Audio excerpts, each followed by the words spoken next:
Hello there, fellow explorers of the quiet moments. Wherever you are right now, whether you're nestled in bed as the evening settles around you, or perhaps sitting in a comfortable chair as the world outside grows still, I want you to know that you found exactly the right place to be. Maybe it's late where you are, or perhaps you're stealing a peaceful moment from a busy day. Either way, welcome to this gentle journey we're about to take together. Tonight, we're going to explore something that touches every single one of us. Something so universal, yet so misunderstood that we often push it away the moment it appears. We're going to dive into the curious, mysterious world of boredom. Now, I know what you might be thinking, boredom? Really? But stay with me here, because what we're about to discover might just change the way you see those quiet, seemingly empty moments in your life. You see, in the stillness of our lives, there's this curious moment we all experience. It's that feeling when time seems to stretch like warm honey, when our minds begin to wander down unexpected paths, when the world around us feels suddenly too quiet, too slow, too ... well, boring. But what if I told you that boredom is far more than just a void? What if those moments of restlessness, of seeking something more engaging, are actually your brain's way of doing something quite remarkable? As we drift through this exploration together, you might find your eyelids growing heavy, your breathing deepening, and that's perfectly okay. In fact, it's encouraged. Because understanding boredom, understanding those quiet spaces between activity, is itself a kind of meditation on the human experience. So let yourself settle in. Let your mind wander gently alongside mine, and let's discover what's really happening in that beautiful, complex brain of yours. When you find yourself in this seemingly empty space, the ancient Greeks had a word for this feeling, though they saw it quite differently than we do today, called it acedia, a kind of spiritual restlessness that monks experienced during long hours of contemplation. They understood something we're only beginning to rediscover. That boredom isn't just the absence of stimulation. It's a state of mind that opens doorways to creativity, reflection, and profound self-discovery. So as we begin this journey together, I invite you to embrace whatever comes. If you find yourself drifting off to sleep, know that your subconscious mind is still absorbing these gentle truths about one of humanity's most common yet mysterious experiences. And if you stay awake, prepare to see boredom in an entirely new light. Let's begin our exploration by stepping into the mystery itself. Picture this. You're sitting in a quiet room, perhaps much like where you are now, and suddenly you notice it. That feeling creeping in at the edges of your consciousness. Nothing seems to capture your attention quite right. Your phone feels uninteresting, your book feels heavy, even your thoughts seem to move sluggishly through your mind like clouds on a windless day. My friend, is boredom making its presence known? But here's where it gets fascinating. Boredom isn't just an absence, like darkness is the absence of light. No, boredom is an active state, a particular way your brain organizes itself. When the world around you fails to provide the stimulation it craves, think of it like this. Imagine your brain as a radio, constantly scanning for signals. When it finds a strong, clear station, you feel engaged, focused, alive. But when all the stations seem to be playing static, when nothing quite comes through clearly, that's when boredom settles in like a gentle fog. Scientists have discovered that boredom is actually quite complex. It's not just one feeling, but rather a family of related experiences. There's the restless boredom you feel when you're stuck in a long line, constantly shifting your weight and checking your phone.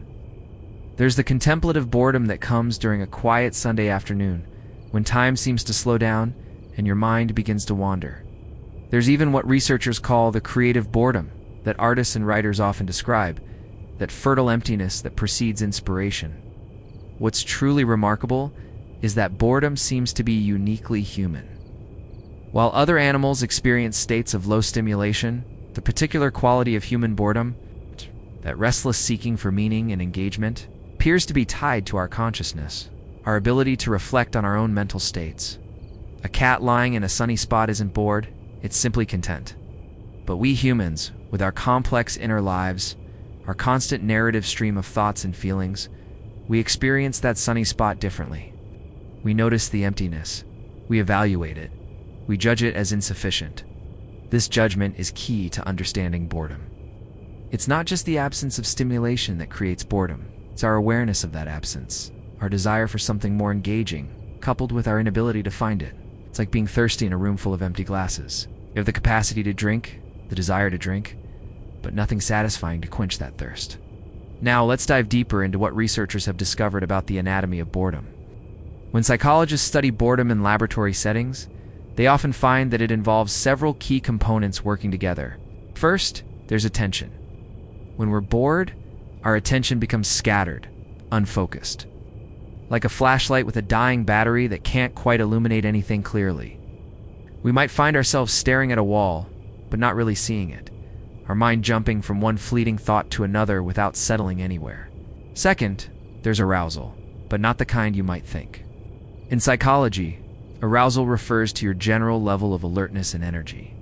When we're bored, we often experience what researchers call low arousal paired with negative affect. You feel sluggish, understimulated, but also restless and dissatisfied. It's like your brain is running on idle, but it wants to be racing down the highway. Third, there's time perception. How boredom plays with our sense of time. Minutes can feel like hours when we're truly bored. This happens because our brain's perception of time is closely tied to how much new information we're processing. When we're engaged and stimulated, processing lots of new information, time seems to fly. But when we're bored with little new input to process, our brain's internal clock seems to slow to a crawl. There's also something fascinating about the emotional landscape of boredom. It's not just neutral emptiness. Boredom often comes with a particular emotional flavor that researchers describe as mildly negative.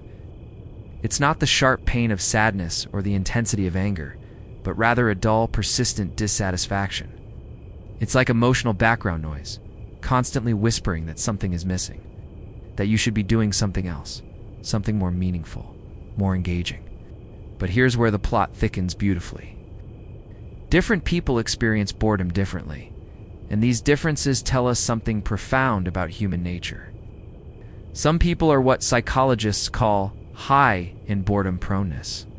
They feel bored more often, more intensely, and have a harder time finding activities that satisfy them. Others seem almost immune to boredom, finding fascination in the simplest things, able to entertain themselves with their own thoughts for hours.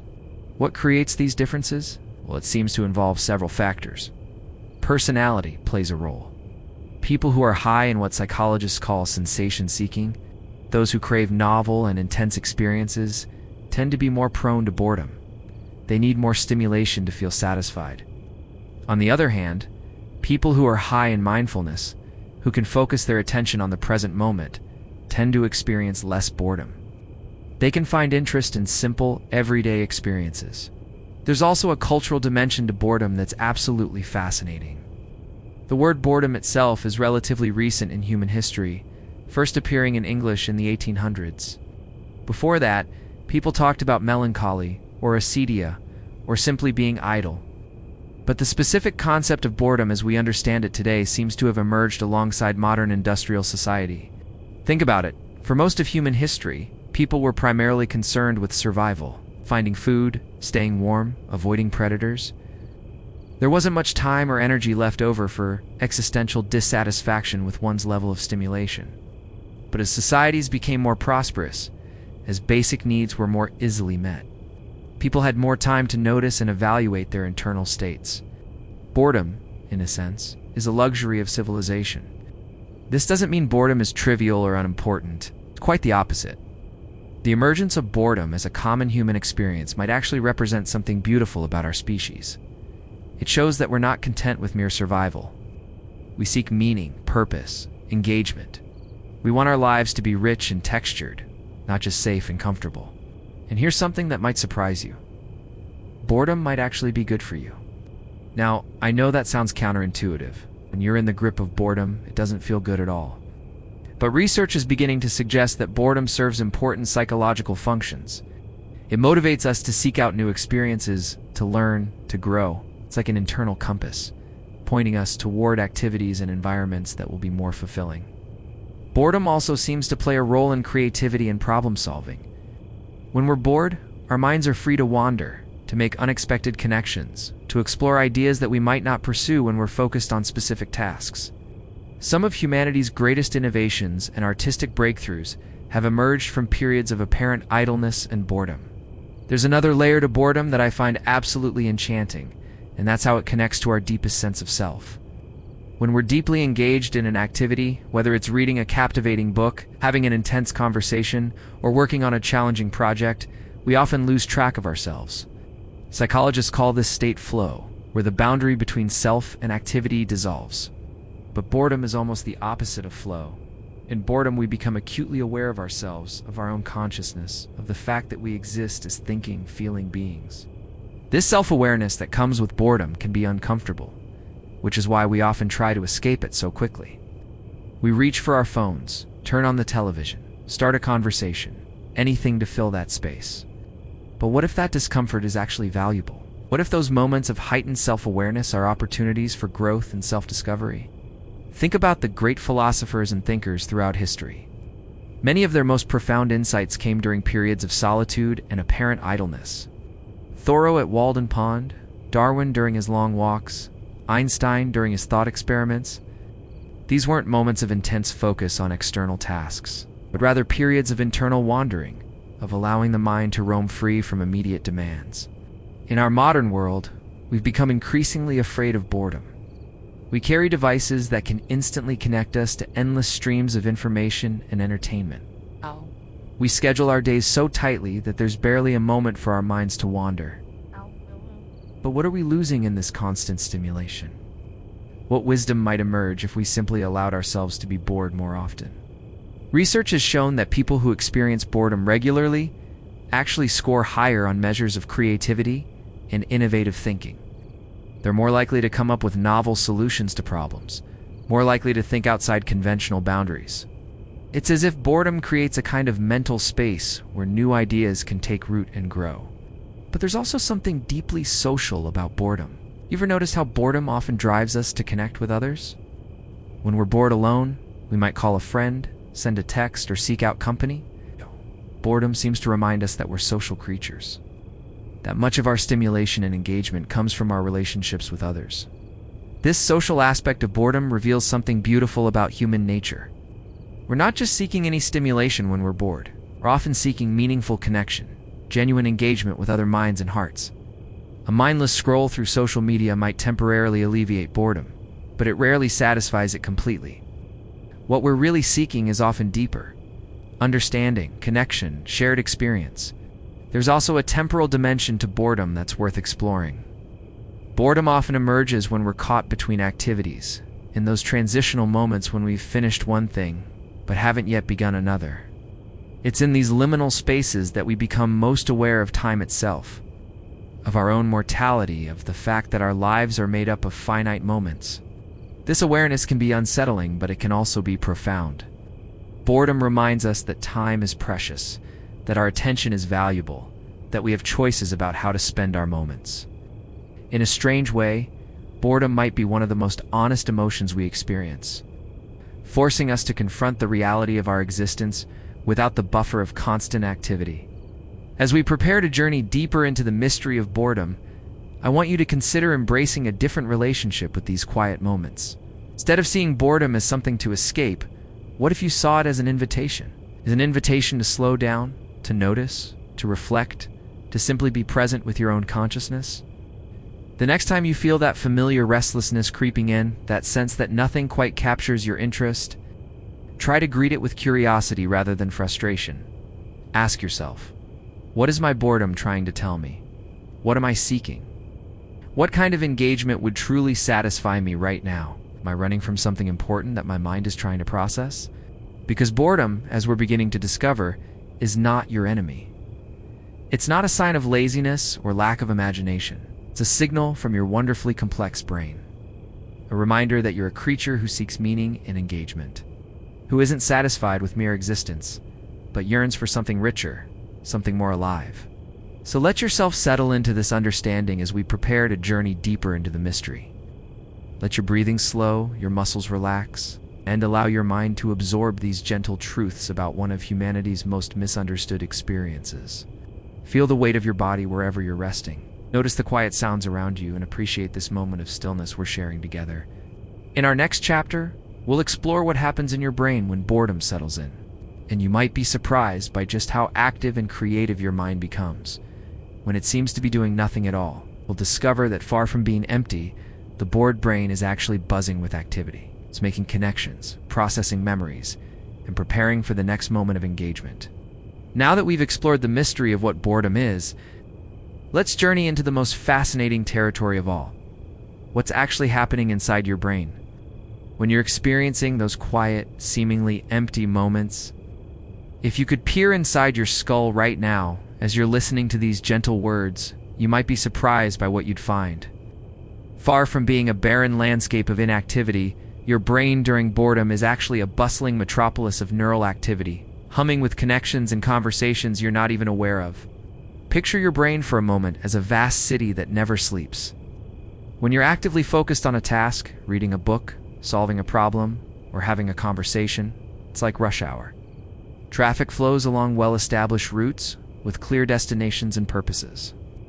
Neural highways light up with directed activity as your brain processes information, makes decisions, and responds to the world around you. But when you settle into boredom, when external demands fade away, something remarkable happens. The city doesn't shut down. Instead, it shifts into a different kind of rhythm, a more meandering, exploratory pattern of activity. Scientists have discovered that this state of apparent rest is actually governed by what they call the default mode network, or DMN. Think of it as your brain's screensaver. But instead of displaying pretty patterns, it's doing something far more sophisticated.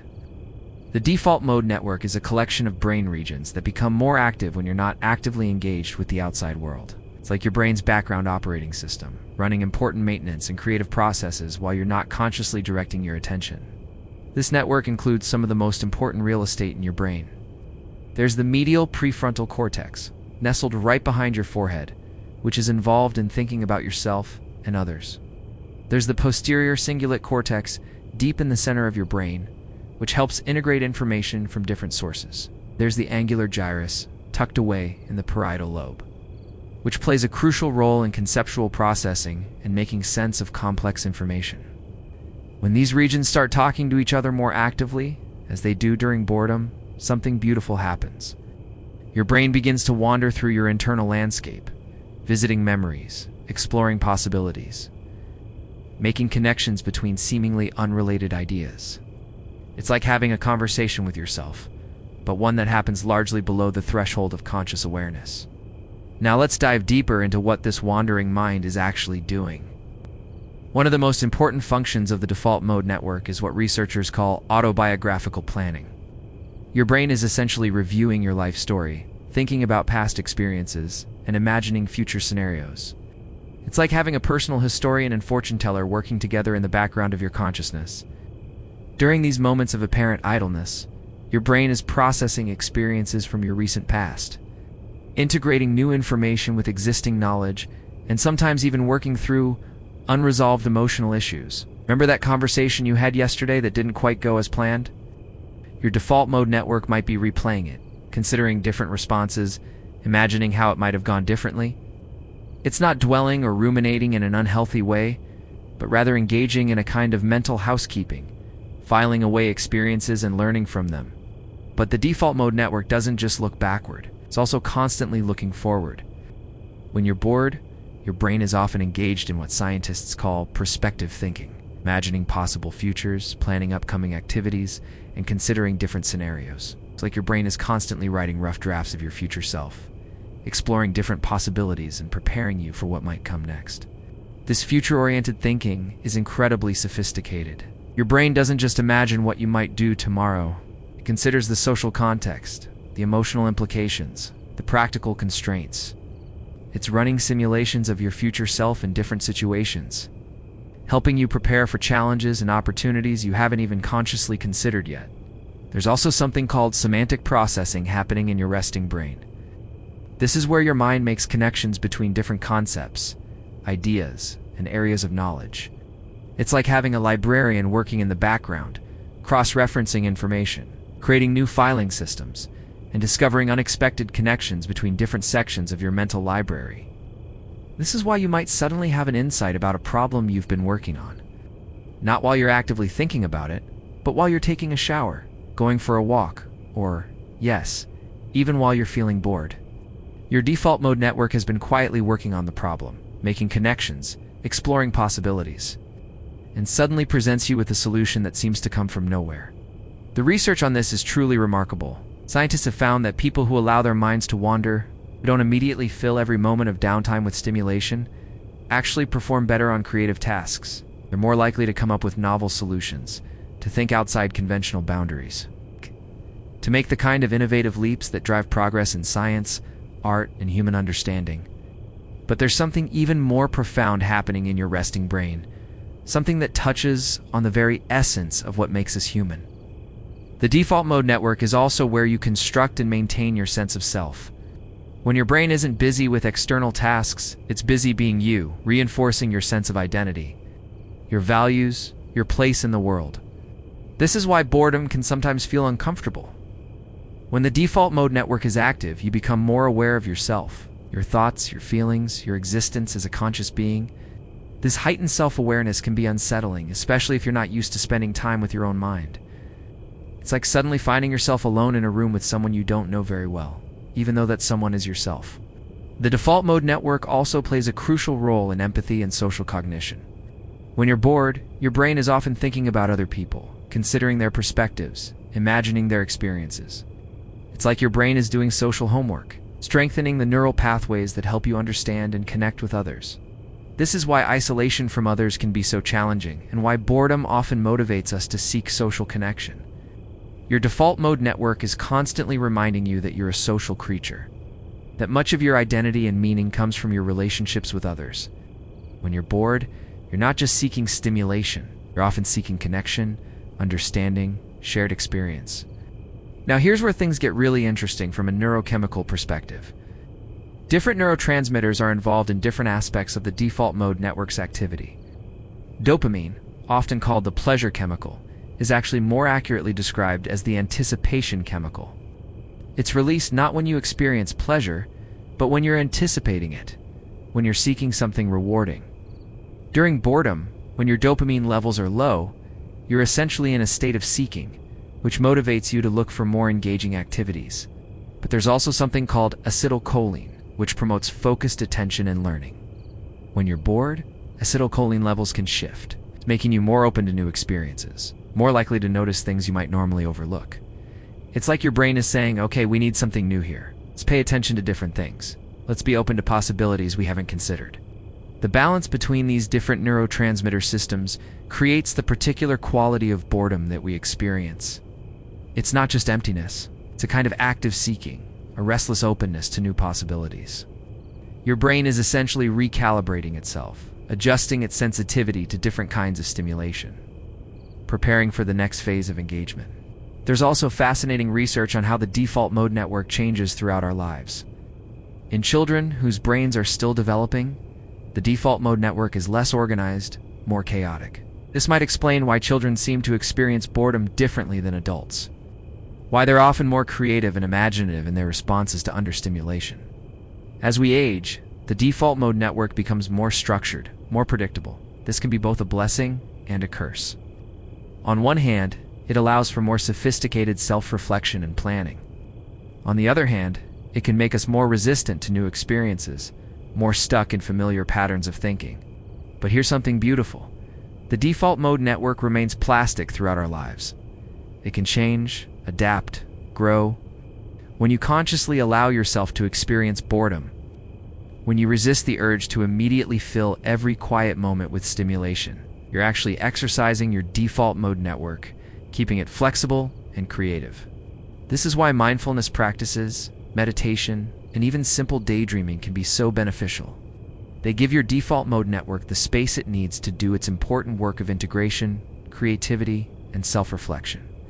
They allow your brain to shift into that different rhythm, that more exploratory pattern of activity that's so crucial for mental health and creativity. As we reach the end of our exploration of the resting brain, I want you to appreciate what's happening in your own mind right now. Even as you're listening to these words, perhaps feeling relaxed, perhaps even a little drowsy, your default mode network is active. It's processing these ideas, connecting them to your own experiences, imagining how you might apply this knowledge in your own life.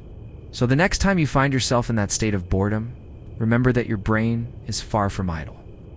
It's engaged in some of the most important work it can do: maintaining your sense of self, processing your experiences, planning your future, and preparing you for the next moment of engagement. It's not emptiness you're experiencing, but fullness of a different kind. A rich internal landscape of possibility and connection. Let yourself sink a little deeper into this understanding. Allow your breathing to slow, and appreciate the incredible complexity and beauty of your own mind. In our next chapter, we'll explore one of the most magical aspects of boredom, how it opens the door to daydreaming, and why those flights of imagination might be more important than you ever realized. As we drift deeper into our understanding of boredom, we arrive at one of its most enchanting companions: daydreaming. Picture yourself for a moment in that familiar scenario. You're sitting in a quiet space, perhaps looking out a window, and suddenly you realize your mind has wandered far from where you are. Maybe you've been imagining a conversation with an old friend, or picturing yourself in some distant place, or simply letting your thoughts float from one image to another, like clouds drifting across an endless sky. This, my dear listener, is your brain engaging in one of its most creative and essential activities. Daydreaming and boredom are intimate partners, so closely connected that it's sometimes difficult to tell where one ends and the other begins. When boredom creates that empty space in our consciousness, daydreaming rushes in to fill it, but not with random noise or meaningless static. Instead, it fills that space with something far more precious: the raw material of creativity, the seeds of innovation, the gentle rehearsal of possibilities that exist only in the realm of imagination. Let's take a moment to appreciate what daydreaming really is. It's not just idle fantasy or wishful thinking, though it can certainly include those elements. Daydreaming is actually a sophisticated cognitive process where your mind creates scenarios, explores alternatives, and plays with ideas in a space free from the constraints of immediate reality. It's like having a private theater in your mind where you can be the director, the actor, and the audience all at once. When researchers study daydreaming in laboratory settings, they find something remarkable. The same brain networks that are active during creative problem solving are also active during daydreaming. Your mind isn't just wandering aimlessly. It's actively exploring, connecting, and creating. It's taking the raw materials of your experience, your knowledge, your emotions, and recombining them in new and sometimes surprising ways. Think about the last time you had a really good daydream. Maybe you were imagining a perfect vacation, or rehearsing an important conversation, or simply letting your mind wander through a fantasy landscape.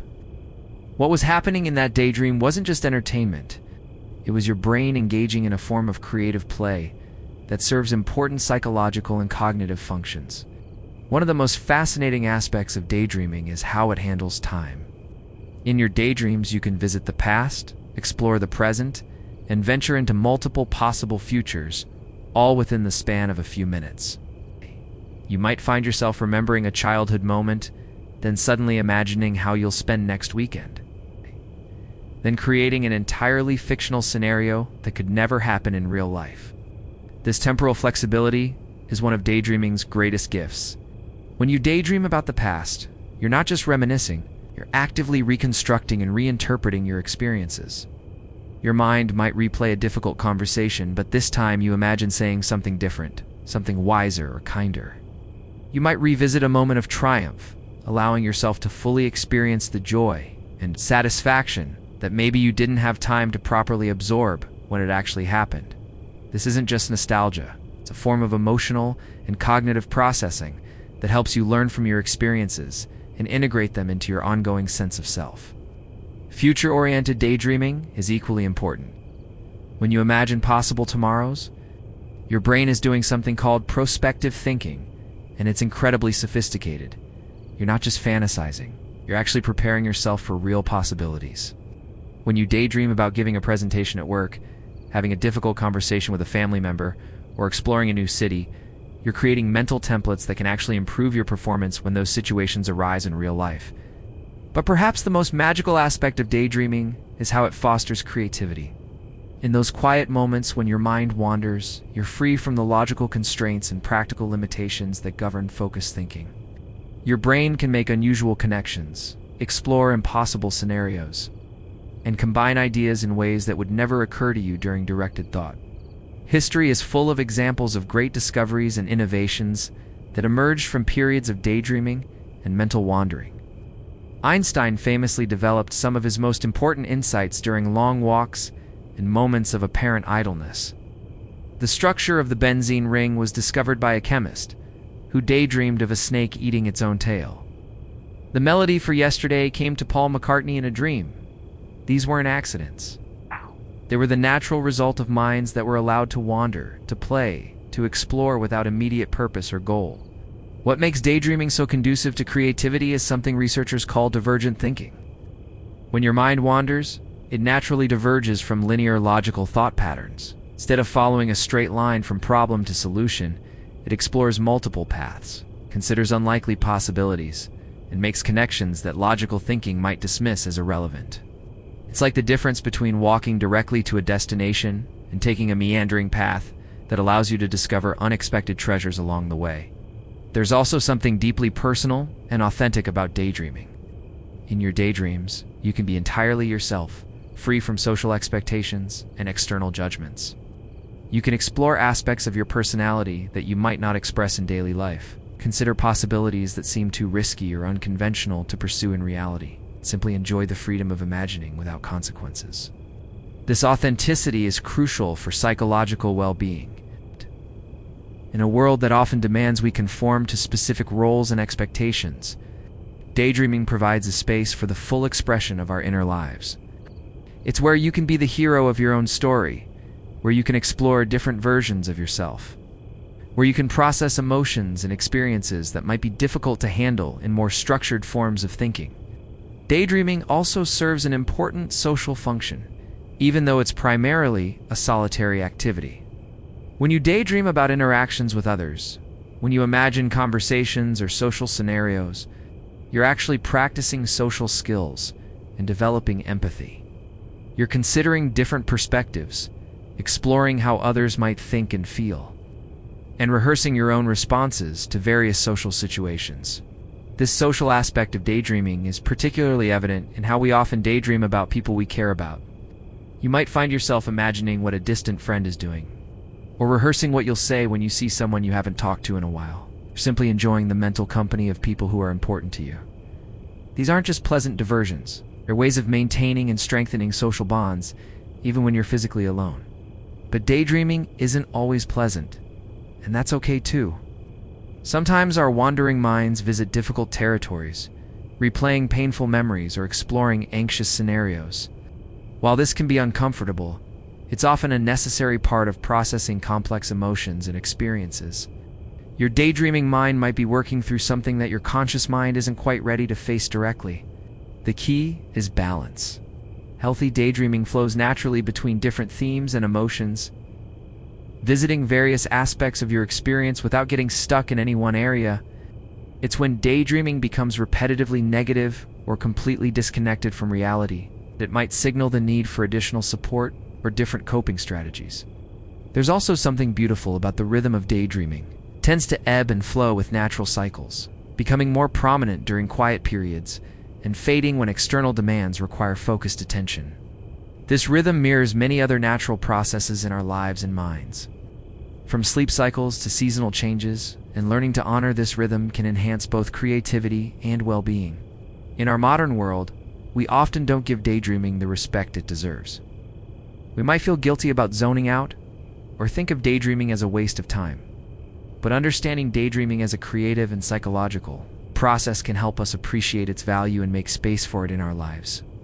The next time you find your mind wandering, instead of immediately pulling it back to attention, try spending a few moments observing where it goes. Notice the stories it creates, the connections it makes, the emotions it explores. You might be surprised by the creativity and wisdom that emerges. When you simply allow your mind to play in the vast playground of imagination, consider creating intentional space for daydreaming in your life. This might mean taking walks without podcasts or music, spending time in nature without your phone, or simply setting aside a few minutes each day to let your mind wander freely. These aren't moments of doing nothing. They're moments of allowing your brain to engage in one of its most important and creative activities. As we prepare to explore how boredom creates space for rest and reflection in our next chapter, let yourself appreciate the daydreams that might be drifting through your mind right now. Whether you're imagining distant places, remembering cherished moments, or simply letting your thoughts flow like a gentle stream, know that you're engaging in an ancient and essential human activity. Your wandering mind isn't a distraction from life. It's one of the ways you create meaning, process, experience, and prepare for whatever comes next. There's another dimension to daydreaming that deserves our gentle attention, and that's its relationship to memory consolidation. When your mind wanders during those quiet moments of boredom, it's not just creating new scenarios. It's also working with the vast library of experiences you've accumulated throughout your life. Your daydreaming brain is like a skilled librarian, constantly organizing, cross-referencing, and finding new connections between different memories and experiences. This process is more sophisticated than you might imagine. When you daydream, your brain often takes fragments from different memories and recombines them in novel ways. You might find yourself in a daydream that takes place in your childhood home, but you're having a conversation with someone you met last week, discussing a problem you're currently facing at work. This isn't random. It's your brain recognizing patterns and connections across different periods of your life, finding wisdom in unexpected combinations of experience. Scientists have discovered that this kind of memory mixing during daydreaming can actually enhance learning and problem solving. When your brain is free to make these unexpected connections, it sometimes discovers solutions that more focused, logical thinking might miss. It's like allowing different chapters of your life to have conversations with each other, sharing insights and perspectives across time. The emotional dimension of daydreaming is equally fascinating. Often, our daydreams carry emotional undertones that reflect our current psychological needs. If you're feeling lonely, you might find yourself daydreaming about warm social connections. If you're facing a challenge, your daydreams might feature scenarios where you overcome difficulties with grace and wisdom. If you're processing grief or loss, your daydreams might provide a space to reconnect with cherished memories or imagine healing conversations. This emotional regulation through daydreaming is one of its most important functions. In the safe space of imagination, you can experience emotions fully without the immediate consequences that might come with expressing them in reality. You can practice being brave, explore what it feels like to be confident, or simply enjoy the fantasy of being completely at peace. These emotional rehearsals can actually help you access those feelings more readily in real-life situations. There's also something beautiful about the cultural and collective aspects of daydreaming. While each person's daydreams are uniquely their own, we often draw on shared stories, myths, and cultural narratives in our imaginations. You might find yourself daydreaming scenarios that echo themes from books you've read, movies you've seen, or stories you've heard. This isn't imitation. It's participation in the great human tradition of storytelling and meaning-making. Different cultures have different relationships with daydreaming and imagination. Some societies celebrate and encourage these flights of fancy, recognizing them as sources of wisdom and creativity. Others view them with suspicion, preferring more practical, goal-oriented forms of thinking. But regardless of cultural attitudes, daydreaming seems to be a universal human capacity, suggesting that it serves essential psychological and cognitive functions that transcend cultural boundaries. The physical environment often plays a crucial role in daydreaming. Certain settings seem to naturally invite mind-wandering. Looking out at water, sitting in a garden, lying under trees, watching clouds drift across the sky. These natural environments often trigger what researchers call soft fascination, a gentle form of attention that allows the mind to rest and wander while still remaining somewhat engaged with the surroundings. This is why so many people find that their best ideas come during walks in nature, while gardening, or during other activities that provide just enough stimulation to keep the body occupied while freeing the mind to roam. It's as if these activities create the perfect conditions for daydreaming to flourish, offering a gentle rhythm that supports rather than competes with internal mental processes. Technology and daydreaming have a complex relationship in our modern world. On one hand, constant connectivity and stimulation can crowd out the quiet spaces where daydreaming naturally occurs. When every moment of potential boredom is immediately filled with notifications, messages, or entertainment, there's little room for the mind to wander and explore. On the other hand, technology sometimes provides new landscapes for imagination. You might find yourself daydreaming about virtual worlds, imagining digital connections, or incorporating technological possibilities into your mental scenarios. The key is finding balance, ensuring that technology enhances rather than replaces the natural rhythms of attention and mind wandering that support psychological well-being. As we near the end of our exploration of daydreaming, it's worth considering how you might cultivate a healthier relationship with your own wandering mind. This doesn't mean forcing yourself to daydream or trying to control where your mind goes when it wanders. Instead, it means creating space for these natural processes to occur and learning to appreciate them when they do. You might experiment with different activities that seem to support daydreaming in your own life. For some people, it's taking long baths. For others, it's doing repetitive tasks like folding laundry or washing dishes. Some find that drawing or doodling helps their minds wander, while others prefer simply sitting quietly with a cup of tea. The key is discovering what works for you and honoring those moments when they arise. It's also important to remember that not all daydreaming is the same. Sometimes your mind might wander to practical matters, sometimes to emotional processing, sometimes to pure creative play. Each type of mental wandering serves different functions and deserves appreciation for what it offers. Let your breathing deepen, allow your muscles to relax, and if your mind begins to wander as we transition to our next exploration, welcome that wandering as a gift from your beautifully creative brain. Notice where your thoughts drift, what images arise, what stories your mind begins to tell. These aren't distractions from this moment. They're expressions of your mind's infinite capacity for creativity, connection, and meaning-making.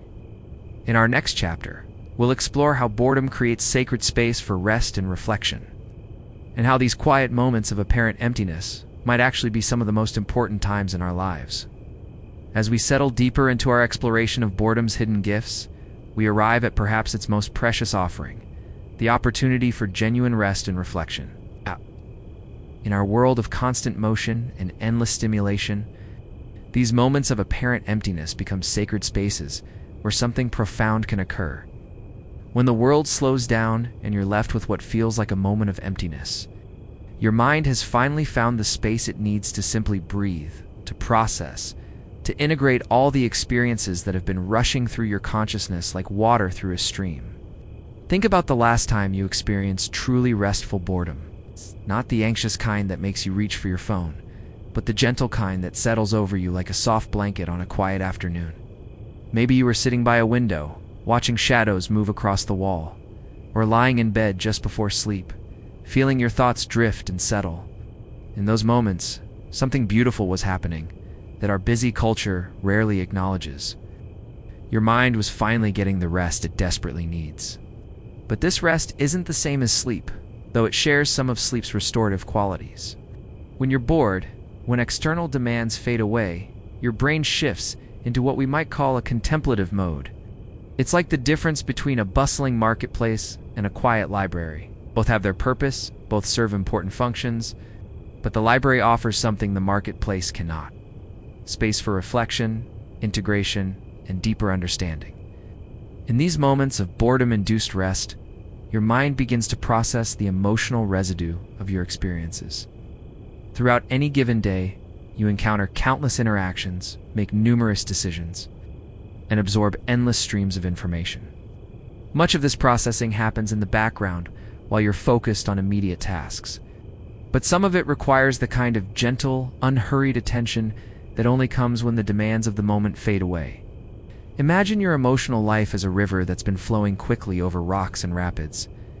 Boredom is like reaching a wide, calm pool where the water can finally settle, where sediment can drift to the bottom, where you can see clearly to the depths below. In these moments, feelings that you might not have had time to fully experience can finally surface and be acknowledged. Insights about relationships, work, or personal challenges can emerge from the depths of your unconscious mind like bubbles rising to the surface of still water. This emotional processing during boredom is crucial for psychological health.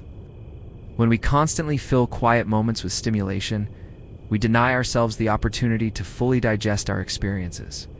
It's like eating meal after meal without ever pausing to let your body properly absorb the nutrients. Experiences pile up, unprocessed, creating a kind of emotional indigestion that can manifest as anxiety, restlessness, or a general sense that something important is being missing. Consider how different this is from our usual approach to difficult emotions. Often, when something uncomfortable arises, we immediately seek distraction. Turn on music, call a friend, scroll through our phones, do anything to avoid sitting with the feeling. But boredom creates a natural container for these emotions, a safe space where they can be felt without the pressure to fix or change them immediately. This is where the real magic of emotional processing happens. When you allow yourself to simply sit with whatever arises during boredom, whether it's sadness about a loss, anxiety about the future, or joy about a recent success, you're giving these emotions the attention they need to complete their natural cycle. Emotions are like weather systems. They arise, they intensify, they peak, and then they naturally dissipate if we don't interfere with the process. But emotional processing is just one aspect of the reflection that boredom makes possible. These quiet moments also allow for what philosophers have long called contemplation, a deeper form of thinking that goes beyond problem solving or planning. Contemplation is about meaning-making, about understanding your place in the larger patterns of existence, about connecting your personal experience to something greater than yourself. When you're truly bored, when you've moved beyond the initial restlessness and settled into the quiet space that lies beneath, you might find yourself pondering questions that rarely surface during busy moments. What really matters to you? What patterns do you notice in your life? What wisdom have you gained from your experiences? These aren't questions that can be answered quickly or efficiently. They require the kind of patient, gentle attention that only emerges in moments of deep rest. This contemplative aspect of boredom connects to an ancient human tradition. Before the age of constant connectivity, people regularly experienced what we might call contemplative boredom. They had long evenings by firelight, extended periods of travel without entertainment, quiet hours of manual labor that left the mind free to wander and reflect. These weren't seen as empty times to be filled, but as valuable opportunities for inner work. Many spiritual traditions recognize the importance of this kind of rest and reflection. Meditation practices, prayer, contemplative reading, all of these create intentional spaces for the mind to settle and turn inward. Boredom, in its own way, can serve a similar function.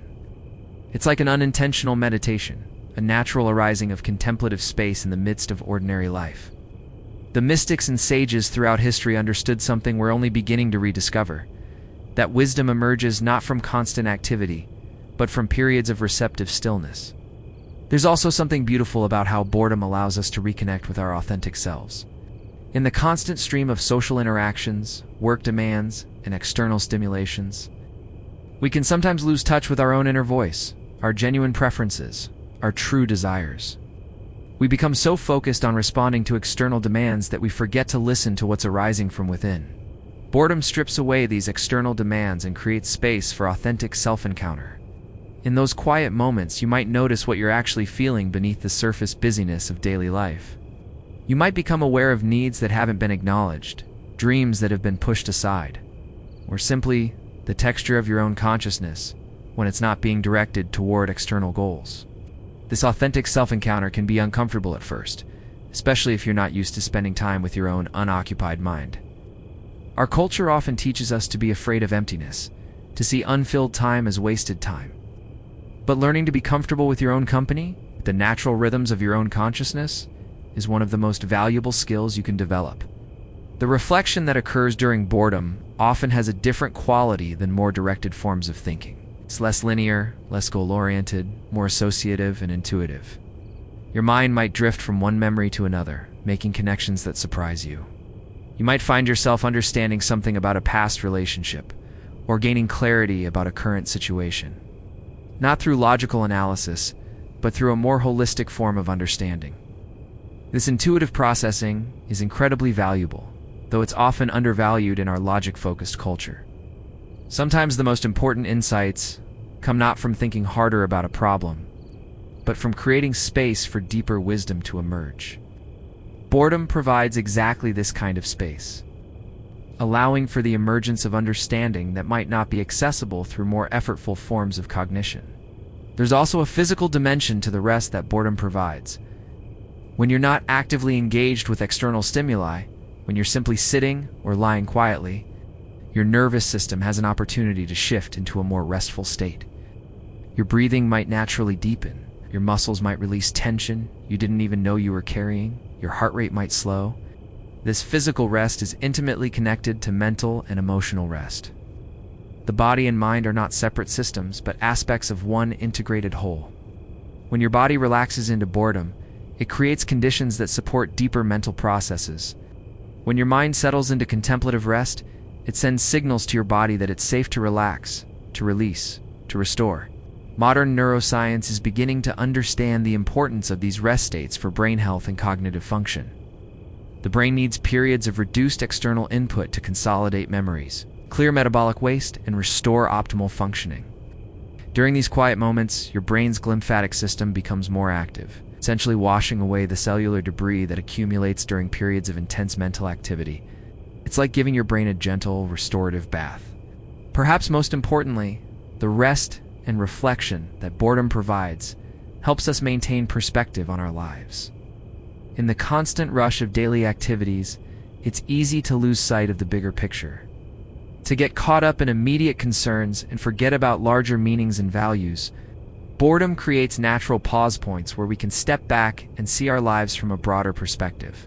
These moments of perspective can be incredibly valuable. You might realize that something you've been worrying about isn't actually that important, or you might gain clarity about a decision you've been struggling with. You might remember what you truly value, what brings you joy, what feels meaningful in your life. These insights often arise not through effortful searching, but through the gentle clarity that comes when the mind is allowed to rest and settle. As we prepare to explore how boredom motivates us toward action and engagement in our next chapter, take a moment to appreciate any sense of rest or reflection that might be arising in your own experience right now. Notice if there are any emotions, insights, or awarenesses that want to surface in this gentle space we've created together. Allow yourself to sink a little deeper into whatever rest is available to you in this moment. Let your breathing slow, let your muscles soften. Trust that your mind knows how to use these quiet moments for its own restoration and wisdom. The rest you find in boredom isn't laziness or waste. It's one of the most important things you can do for your psychological, emotional, and spiritual well-being. Now we arrive at one of the most fascinating paradoxes of human psychology. How the very state that feels like emptiness and inactivity can become the most powerful catalyst for motivation and engagement. As we've been exploring together in this gentle journey through the landscape of boredom, we've discovered that what appears to be nothing is actually something quite profound. And nowhere is this more evident than in boredom's remarkable ability to transform itself into action, purpose, and renewed engagement with life. Picture yourself in that familiar moment when boredom has settled in completely. You've moved through the initial restlessness, perhaps experienced some of that contemplative rest we explored in our last chapter, and now something new begins to stir. Subtle at first, like the first stirring of wind before a storm. But gradually, you become aware of it. A gentle but persistent urge to do something, to move, to engage, to find meaning in action. This isn't the frantic scrambling to escape boredom that we often experience in our hyper-connected world. This is something deeper, more organic, more aligned with your authentic desires and values. This transformation from stillness to motivation is one of boredom's greatest gifts, though it's often misunderstood in our culture. We tend to see boredom and motivation as opposites, as incompatible states. We think of motivated people as those who never experience boredom, who always have clear goals and endless energy to pursue them. But the reality is far more nuanced and beautiful than this simple dichotomy suggests. Boredom and motivation are actually intimate partners in the dance of human consciousness. Boredom creates the space, the emptiness, the fertile void from which genuine motivation can emerge. It's like preparing soil for planting. You have to clear away the weeds and debris before you can plant seeds that will grow into something beautiful and nourishing.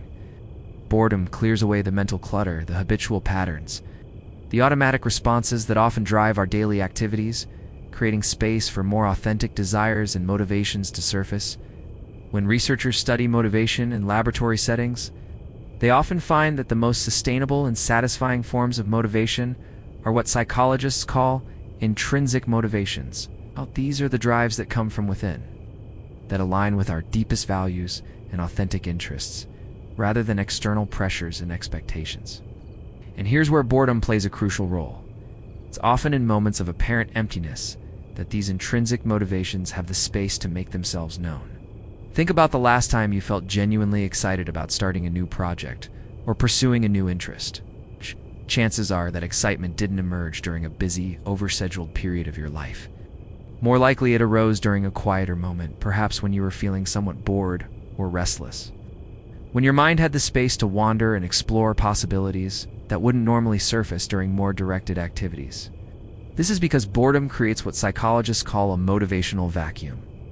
When your usual sources of stimulation and engagement are absent, when your habitual patterns of activity are interrupted, your brain begins to scan both your internal landscape and your external environment for new sources of meaning and engagement. It's like your consciousness becomes a seeking system, actively looking for activities, goals, or experiences that will provide the stimulation and satisfaction that's currently missing.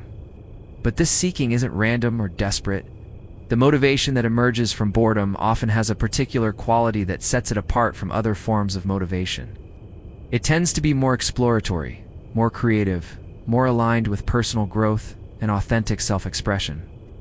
When you're motivated by boredom, you're not usually driven by external pressures or obligations. Instead, you're drawn toward activities that promise genuine engagement, learning, or fulfillment. Consider how different this is from the motivation that emerges from external pressures. When you're motivated by deadlines, social expectations, or external rewards, your focus tends to be narrow and goal-directed. You're trying to achieve a specific outcome as efficiently as possible. But when you're motivated by boredom, your approach tends to be more exploratory.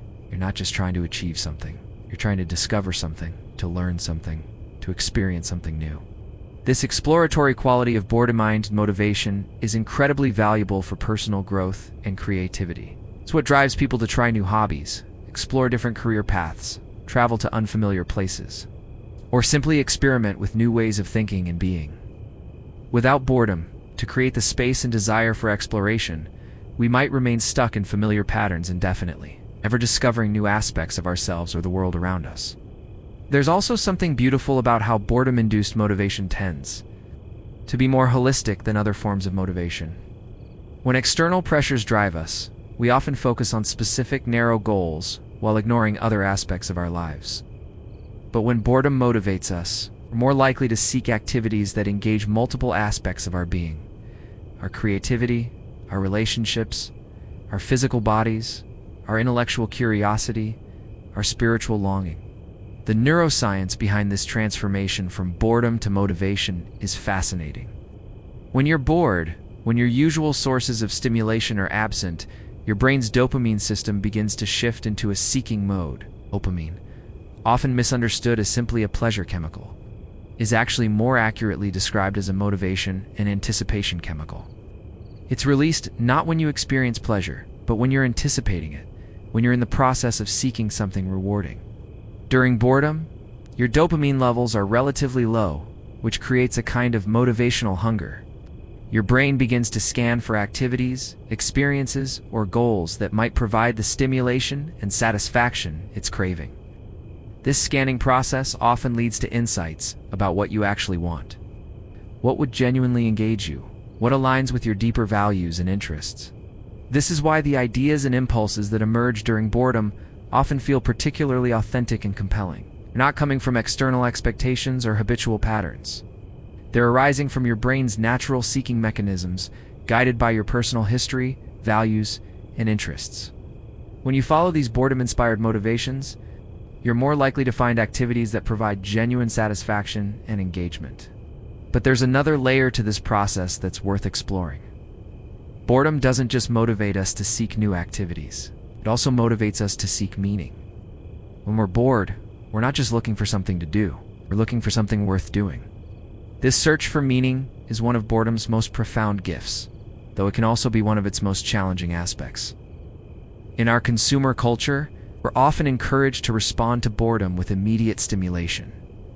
Entertainment, shopping, social media, food, anything that will quickly fill the empty space.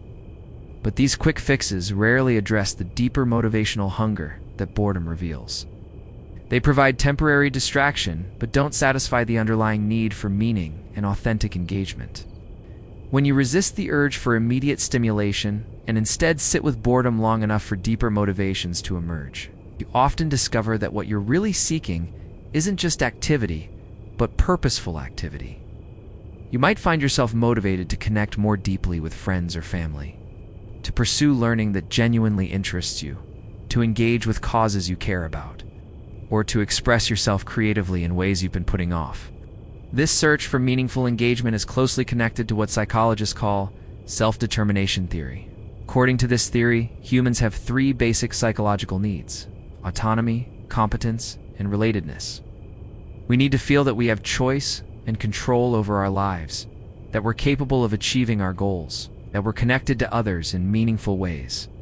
Boredom often arises when one or more of these needs isn't being met, and the motivation that emerges from boredom is often directed toward activities that promise to satisfy these fundamental needs. When you're bored at work, for example, it might be because your job doesn't provide enough autonomy, challenge, or meaningful connection with others. The motivation that emerges from this boredom might drive you to seek more challenging projects, build better relationships with colleagues, or even explore entirely different career directions that better align with your needs for autonomy, competence, and relatedness. There's also a social dimension to boredom-induced motivation that's worth exploring. Often, when we're bored, we find ourselves motivated to connect with others, to share experiences, to build relationships. This social motivation makes sense from an evolutionary perspective. For most of human history, being alone and unstimulated was potentially dangerous. Our ancestors needed to maintain social connections for survival, and boredom might have served as a signal to seek out the group, to reconnect, to ensure continued social support. In our modern world, this social aspect of boredom-induced motivation can lead to some of our most meaningful experiences. When you're bored and decide to call an old friend, plan a gathering, or join a community group, you're responding to this ancient wisdom that recognizes the importance of social connection for well-being and meaning. But boredom doesn't just motivate us to seek external activities and connections. It also motivates internal exploration and development. When external stimulation is absent, we often turn inward, motivated to understand ourselves better, to develop new skills, to explore our own consciousness more deeply.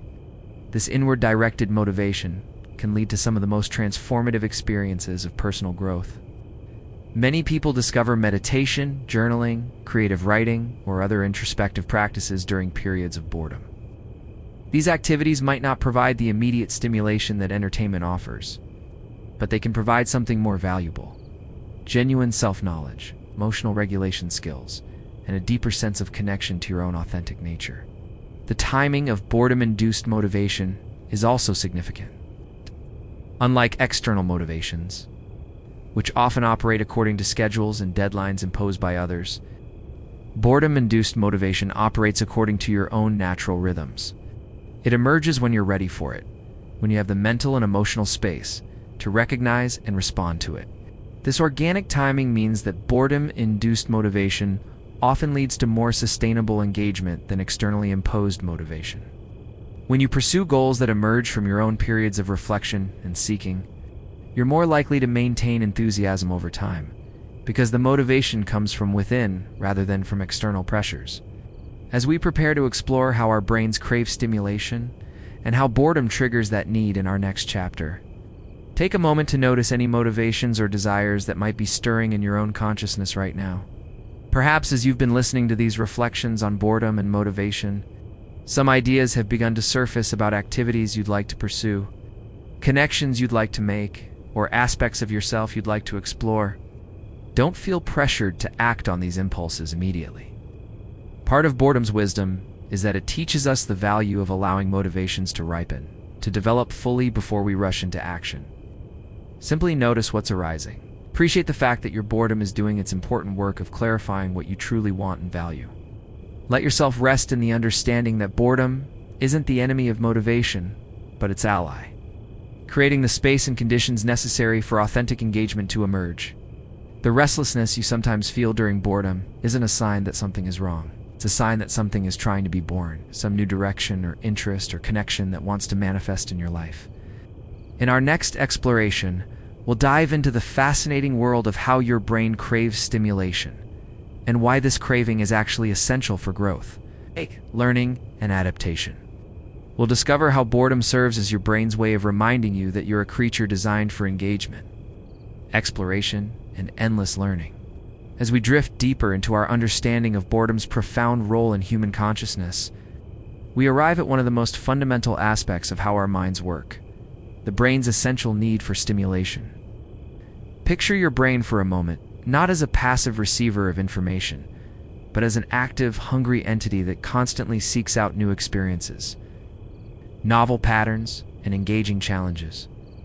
Like a fire that needs fuel to keep burning brightly, your brain requires a steady stream of stimulation to maintain its optimal functioning and continue its endless work of learning, adapting, and growing. This need for stimulation is so fundamental to human nature that it operates largely below the threshold of conscious awareness. Right now, as you're listening to these words, your brain is simultaneously processing the sounds around you, monitoring your body's position and comfort, tracking your emotional state, and maintaining countless other streams of information.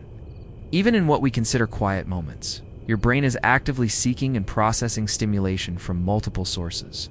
But what happens when this stimulation becomes insufficient? What occurs in those moments when the usual streams of information, challenge, and novelty begin to slow to a trickle? This is where boredom enters the picture, not as an enemy or a failure, but as your brain's sophisticated signaling system, a gentle but persistent reminder that you're a creature designed for engagement, exploration, and continuous learning. To understand why we crave stimulation, we need to appreciate something remarkable about the human brain. It's perhaps the most complex and sophisticated information processing system that has ever existed in the known universe. Your brain contains approximately 86 billion neurons, each one capable of forming thousands of connections with other neurons. The total number of possible neural connections in your brain exceeds the number of stars in the observable universe. This incredible complexity exists for one primary purpose: to help you navigate, understand, and adapt to an ever-changing world. This vast neural network didn't evolve to remain idle. Throughout human history, our ancestors' survival depended on their ability to constantly monitor their environment, detect changes, identify opportunities and threats, and adapt their behavior accordingly. Those who were naturally curious, who sought out new experiences and information, who remained alert and engaged with their surroundings, were more likely to survive and pass on their genes. In a very real sense, we are the descendants of the most stimulation-seeking humans who ever lived. This evolutionary heritage explains why understimulation can feel so uncomfortable, even when we're perfectly safe and our immediate needs are met. When your brain doesn't receive enough novel input, when the environment becomes too predictable or monotonous, it interprets this as a potential problem. From an evolutionary perspective, lack of stimulation might indicate that you're not paying sufficient attention to your environment, that you might be missing important changes or opportunities. But our modern understanding of the brain's need for stimulation goes far beyond these evolutionary considerations. Neuroscientists have discovered that stimulation is literally necessary for maintaining healthy brain function. When neurons don't receive adequate input, they begin to atrophy. Neural pathways that aren't regularly activated become weaker and may eventually disappear entirely. It's the neurological equivalent of the old saying, use it or lose it. This process, called neuroplasticity, means that your brain is constantly reshaping itself based on your experiences and the stimulation you provide it. When you engage with novel, challenging, or interesting activities, you're literally building new neural pathways and strengthening existing ones. When you avoid new experiences or settle into completely predictable routines, you're allowing parts of your brain to essentially go dormant. This is why boredom, despite its initial discomfort, serves such an important function. It's your brain's way of saying, we need more input. We need new challenges. We need fresh experiences to keep growing and adapting. Boredom is essentially your neural network's hunger signal. As important for brain health as physical hunger is for bodily health. The type of stimulation your brain craves isn't random or indiscriminate. Your neural networks have evolved to be particularly responsive to certain kinds of input. Novelty is especially important because new experiences force your brain to create new patterns, to adapt existing frameworks, to grow and change. This is why travel, learning new skills, meeting new people, and encountering unfamiliar ideas can feel so energizing and satisfying. Complexity also matters. Your brain is designed to handle sophisticated, multifaceted information. Repetitive stimulation quickly becomes boring because it doesn't challenge your neural networks to work at their full capacity. This is why mindless entertainment might temporarily alleviate boredom but rarely provides lasting satisfaction. Your brain recognizes that it's not being fully utilized and continues to signal for more meaningful engagement. Challenge is another crucial element. Your brain has evolved to find moderate challenges particularly rewarding. Tasks that are too easy fail to provide sufficient stimulation, while tasks that are too difficult can become overwhelming and stressful. The sweet spot is what psychologists call the zone of proximal development, where you're working at the edge of your current abilities, but not beyond them. This is where learning happens most efficiently and where engagement feels most natural and satisfying. Social stimulation deserves special attention because humans are fundamentally social creatures. Much of your brain's processing power is dedicated to understanding other people, predicting their behavior, navigating social relationships, and communicating complex ideas.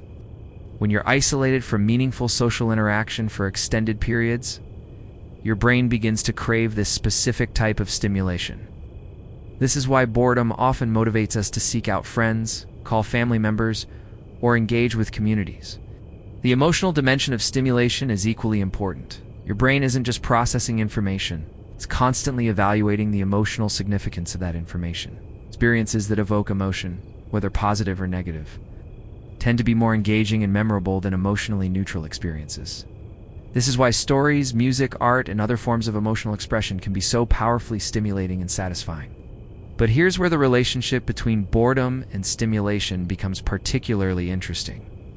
Not all stimulation is created equal, and your brain is remarkably sophisticated in distinguishing between different types of input. Passive stimulation, like watching television or scrolling through social media, provides some input, but doesn't fully engage your brain's capacity for active processing, problem solving, and creativity. Active stimulation, on the other hand, requires your full engagement. This might include activities like reading challenging books, having meaningful conversations, solving puzzles, creating art, learning new skills, or exploring unfamiliar places. These activities demand that your brain work at full capacity, creating new connections, processing complex information, and adapting to novel situations. Boredom seems to be particularly effective at motivating us toward active rather than passive stimulation. When you're truly bored, passive entertainment often feels unsatisfying. You might find yourself clicking through television channels or scrolling through your phone without finding anything that truly engages you. This isn't a failure of available entertainment. It's your brain signaling that it needs more substantial stimulation than passive consumption can provide. This distinction between active and passive stimulation has important implications for how we respond to boredom. If we consistently address boredom with passive stimulation, we might temporarily quiet the discomfort, but we won't satisfy the underlying need that boredom is signaling. It's like trying to satisfy hunger with empty calories. You might feel temporarily full, but your body's nutritional needs remain unmet. The modern world presents us with unprecedented access to stimulation, but also with unprecedented challenges in finding the right kinds of stimulation. We're constantly bombarded with information, entertainment, and distractions, yet many people report feeling more bored than ever. This paradox makes sense when we consider that much of this available stimulation is passive, superficial, or designed to capture attention rather than provide genuine engagement. Social media platforms, for example, are specifically designed to trigger your brain's reward systems and keep you scrolling. But they often provide what researchers call junk stimulation. Like junk food, this type of input might temporarily satisfy your craving, but it doesn't provide the substantial nourishment your brain actually needs. This can create a cycle where you consume more and more stimulation, while feeling increasingly unsatisfied and restless. Understanding this can help us develop a healthier relationship with both stimulation and boredom. Instead of immediately reaching for the nearest source of distraction when boredom arises, we can learn to pause and ask ourselves what kind of stimulation we actually need. Are we seeking novelty, challenge, social connection, creative expression, emotional engagement, physical activity? Different types of boredom might signal different stimulation needs. The restless boredom you feel during a long commute might indicate a need for mental challenge or creative engagement. The lonely boredom of a quiet evening might signal a need for social connection. The frustrated boredom of a repetitive task might indicate a need for novelty or complexity. Learning to read these different signals can help us respond to boredom more skillfully. Instead of seeing it as a problem to be immediately solved, we can appreciate it as valuable information about our brain's current needs and preferences. This approach can lead to more satisfying and sustainable forms of engagement. There's also something beautiful about how the brain's need for stimulation connects to human creativity and progress. The same neural mechanisms that make us feel restless during understimulation also drive us to create art, invent technologies, explore new territories, and push the boundaries of human knowledge. Boredom isn't just a personal experience. It's one of the driving forces behind human creativity and cultural evolution. Many of humanity's greatest achievements have emerged from periods of apparent boredom or understimulation. When the usual sources of engagement become insufficient, creative individuals often turn to novel forms of expression, innovative problem-solving, or exploratory thinking. The restless energy of boredom becomes the fuel for creativity and discovery. This connection between boredom and creativity suggests that learning to tolerate and even appreciate understimulation might be one of the most valuable skills we can develop. Instead of immediately fleeing from boredom, we can learn to sit with it, to explore what it's trying to tell us about our needs and desires, and to use it as a launching pad for more meaningful forms of engagement. The brain's need for stimulation also varies throughout the day and across different life phases. Your capacity for processing new information is highest when you're well-rested and alert, which is why morning hours are often most productive for learning and creative work. As you become tired, your brain's ability to handle complex stimulation decreases, and you might find yourself craving simpler, more relaxing forms of input. Similarly, different life phases bring different stimulation needs. Children and adolescents, whose brains are still developing rapidly, often crave intense, varied stimulation as their neural networks are forming and strengthening. Older adults might find satisfaction in different types of stimulation, perhaps favoring depth over novelty, meaning over intensity. Understanding these natural variations can help us develop more compassionate and realistic expectations for ourselves and others. Not everyone needs the same amount or type of stimulation, and our own needs change over time and circumstances. As we prepare to explore the benefits of boredom for mental health in our next chapter, take a moment to notice your own relationship with stimulation. What kinds of experiences genuinely engage and satisfy you? When you feel understimulated or bored, what type of input does your brain seem to be seeking? How might you distinguish between healthy stimulation that nourishes your mind and junk stimulation that merely distracts? Let yourself appreciate the remarkable sophistication of your own neural network. It's an incredible system that's constantly working to help you navigate and engage with the world around you. The restlessness you sometimes feel during boredom isn't a character flaw or a sign of laziness. It's evidence of your brain's healthy hunger for growth, learning, and meaningful engagement with life.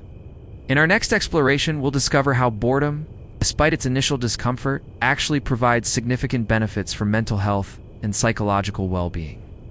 We'll explore how learning to be comfortable with understimulation can lead to greater resilience, creativity, and overall life satisfaction. As we continue our gentle journey through the landscape of boredom, we arrive at what might be the most surprising discovery of all, that this state we've been taught to avoid, this feeling we've been conditioned to see as unproductive or uncomfortable, actually offers profound benefits for our mental health and overall well-being. In a world that constantly pushes us toward more stimulation, more activity, more engagement, the idea that doing less, feeling less stimulated, and embracing emptiness could be beneficial might seem counterintuitive. But as we settle into this exploration together, you'll discover that boredom isn't just tolerable, actually essential for psychological health. Think about the last time you felt completely relaxed and at peace. Chances are, it wasn't during a moment of intense stimulation or frantic activity. More likely, it was during a quiet moment when you weren't trying to accomplish anything in particular. When you weren't consuming entertainment or seeking distraction, when you were simply present with yourself and your surroundings. These moments of apparent nothingness are actually moments of profound psychological restoration.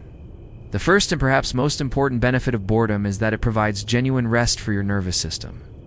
Throughout most of your waking hours, your brain is working incredibly hard, processing information, making decisions, responding to stimuli, managing complex social interactions, and maintaining awareness of your environment. This constant activity, while necessary for daily functioning, creates a kind of mental fatigue that accumulates over time. Boredom offers your nervous system a chance to shift into a different mode, one that's more restorative and less demanding. When you're bored, when you're not actively engaged with external stimuli or focused tasks, your autonomic nervous system can shift from its sympathetic state, which is associated with alertness and activity, to its parasympathetic state, which is associated with rest, restoration, and healing. This shift has measurable physiological benefits. Your heart rate may slow, your breathing may deepen, your muscle tension may decrease, and stress hormones like cortisol may decline. It's like giving your body and mind permission to exhale after a long period of holding their breath. In our culture of constant stimulation and perpetual busyness, these moments of genuine rest are increasingly rare and therefore increasingly precious. The mental health benefits of this kind of rest extend far beyond simple relaxation. When your nervous system is chronically overstimulated, when you rarely allow yourself to experience genuine boredom, you may find yourself stuck in a state of chronic low-level stress. This can manifest as anxiety, irritability, difficulty concentrating, sleep problems, or a general sense of being overwhelmed by life's demands. Regular experiences of boredom can help interrupt this cycle of chronic overstimulation.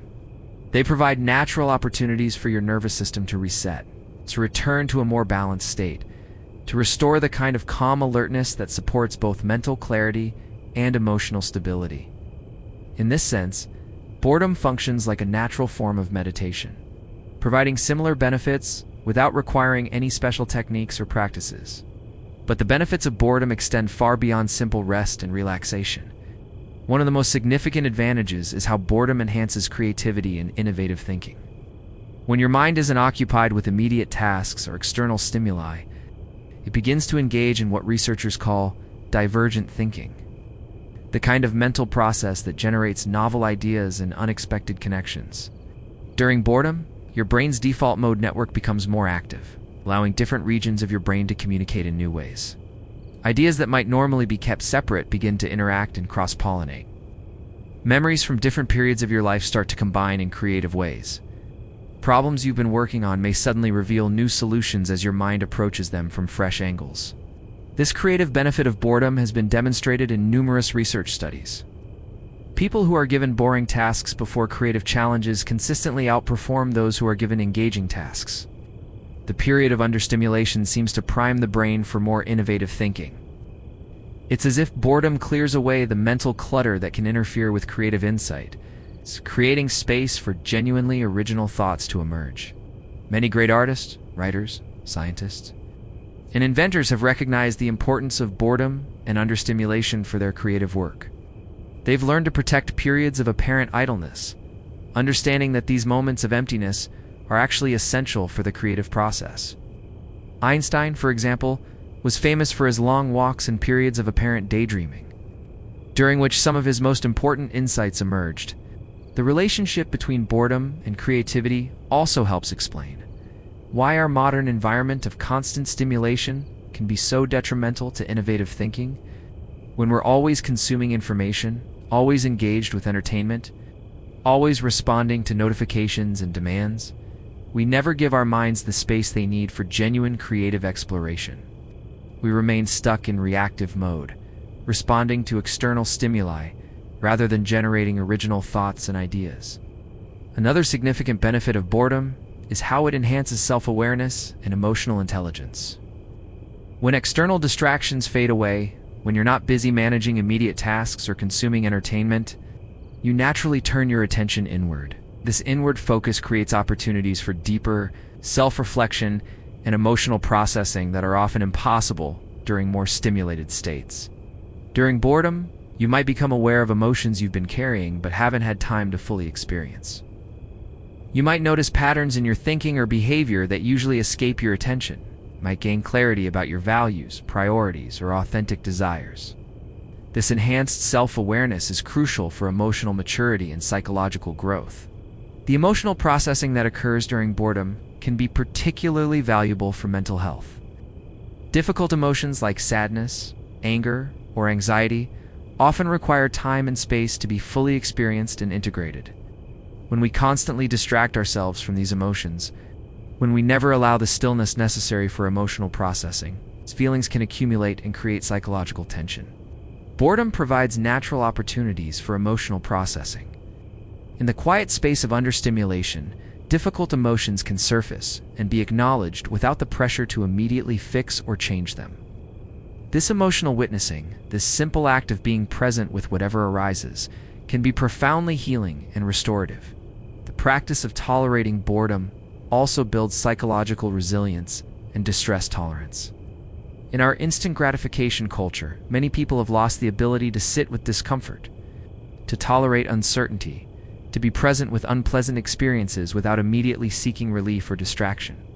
This low tolerance for discomfort can make it difficult to cope with life's inevitable challenges and setbacks. Learning to be comfortable with boredom teaches you that you can tolerate uncomfortable states without being overwhelmed by them. It builds confidence in your ability to sit with difficulty, to wait for clarity, to trust that uncomfortable feelings will pass naturally without requiring immediate action. This skill transfers to other areas of life, making you more resilient in the face of stress, uncertainty, and challenge. Boredom also offers significant benefits for attention and concentration. In our hyper-connected world, many people struggle with scattered attention, difficulty focusing, and what researchers call continuous partial attention, where you're simultaneously engaged with multiple streams of information, but never fully focused on any one thing. This fragmented attention can make it difficult to engage deeply with complex ideas, to maintain sustained focus on important tasks, or to be fully present in relationships. Regular experiences of boredom can help restore your capacity for sustained attention. When you practice sitting with understimulation, when you resist the urge to immediately seek distraction, you're essentially exercising your attention muscles. You're building your ability to maintain focus even when immediate stimulation isn't available. This enhanced attention capacity has far-reaching benefits for both productivity and well-being. When you can focus deeply, you're able to engage more fully with your work, your relationships, and your creative pursuits. You're less likely to feel scattered or overwhelmed by competing demands. You're more capable of being truly present in important moments. The social benefits of boredom are often overlooked, but equally important. When you're comfortable with understimulation, when you don't constantly need external entertainment or distraction, you become more available for genuine connection with others. You're more likely to engage in meaningful conversations, to be fully present during social interactions, to notice and respond to subtle social cues. Boredom can also motivate social connection in healthy ways.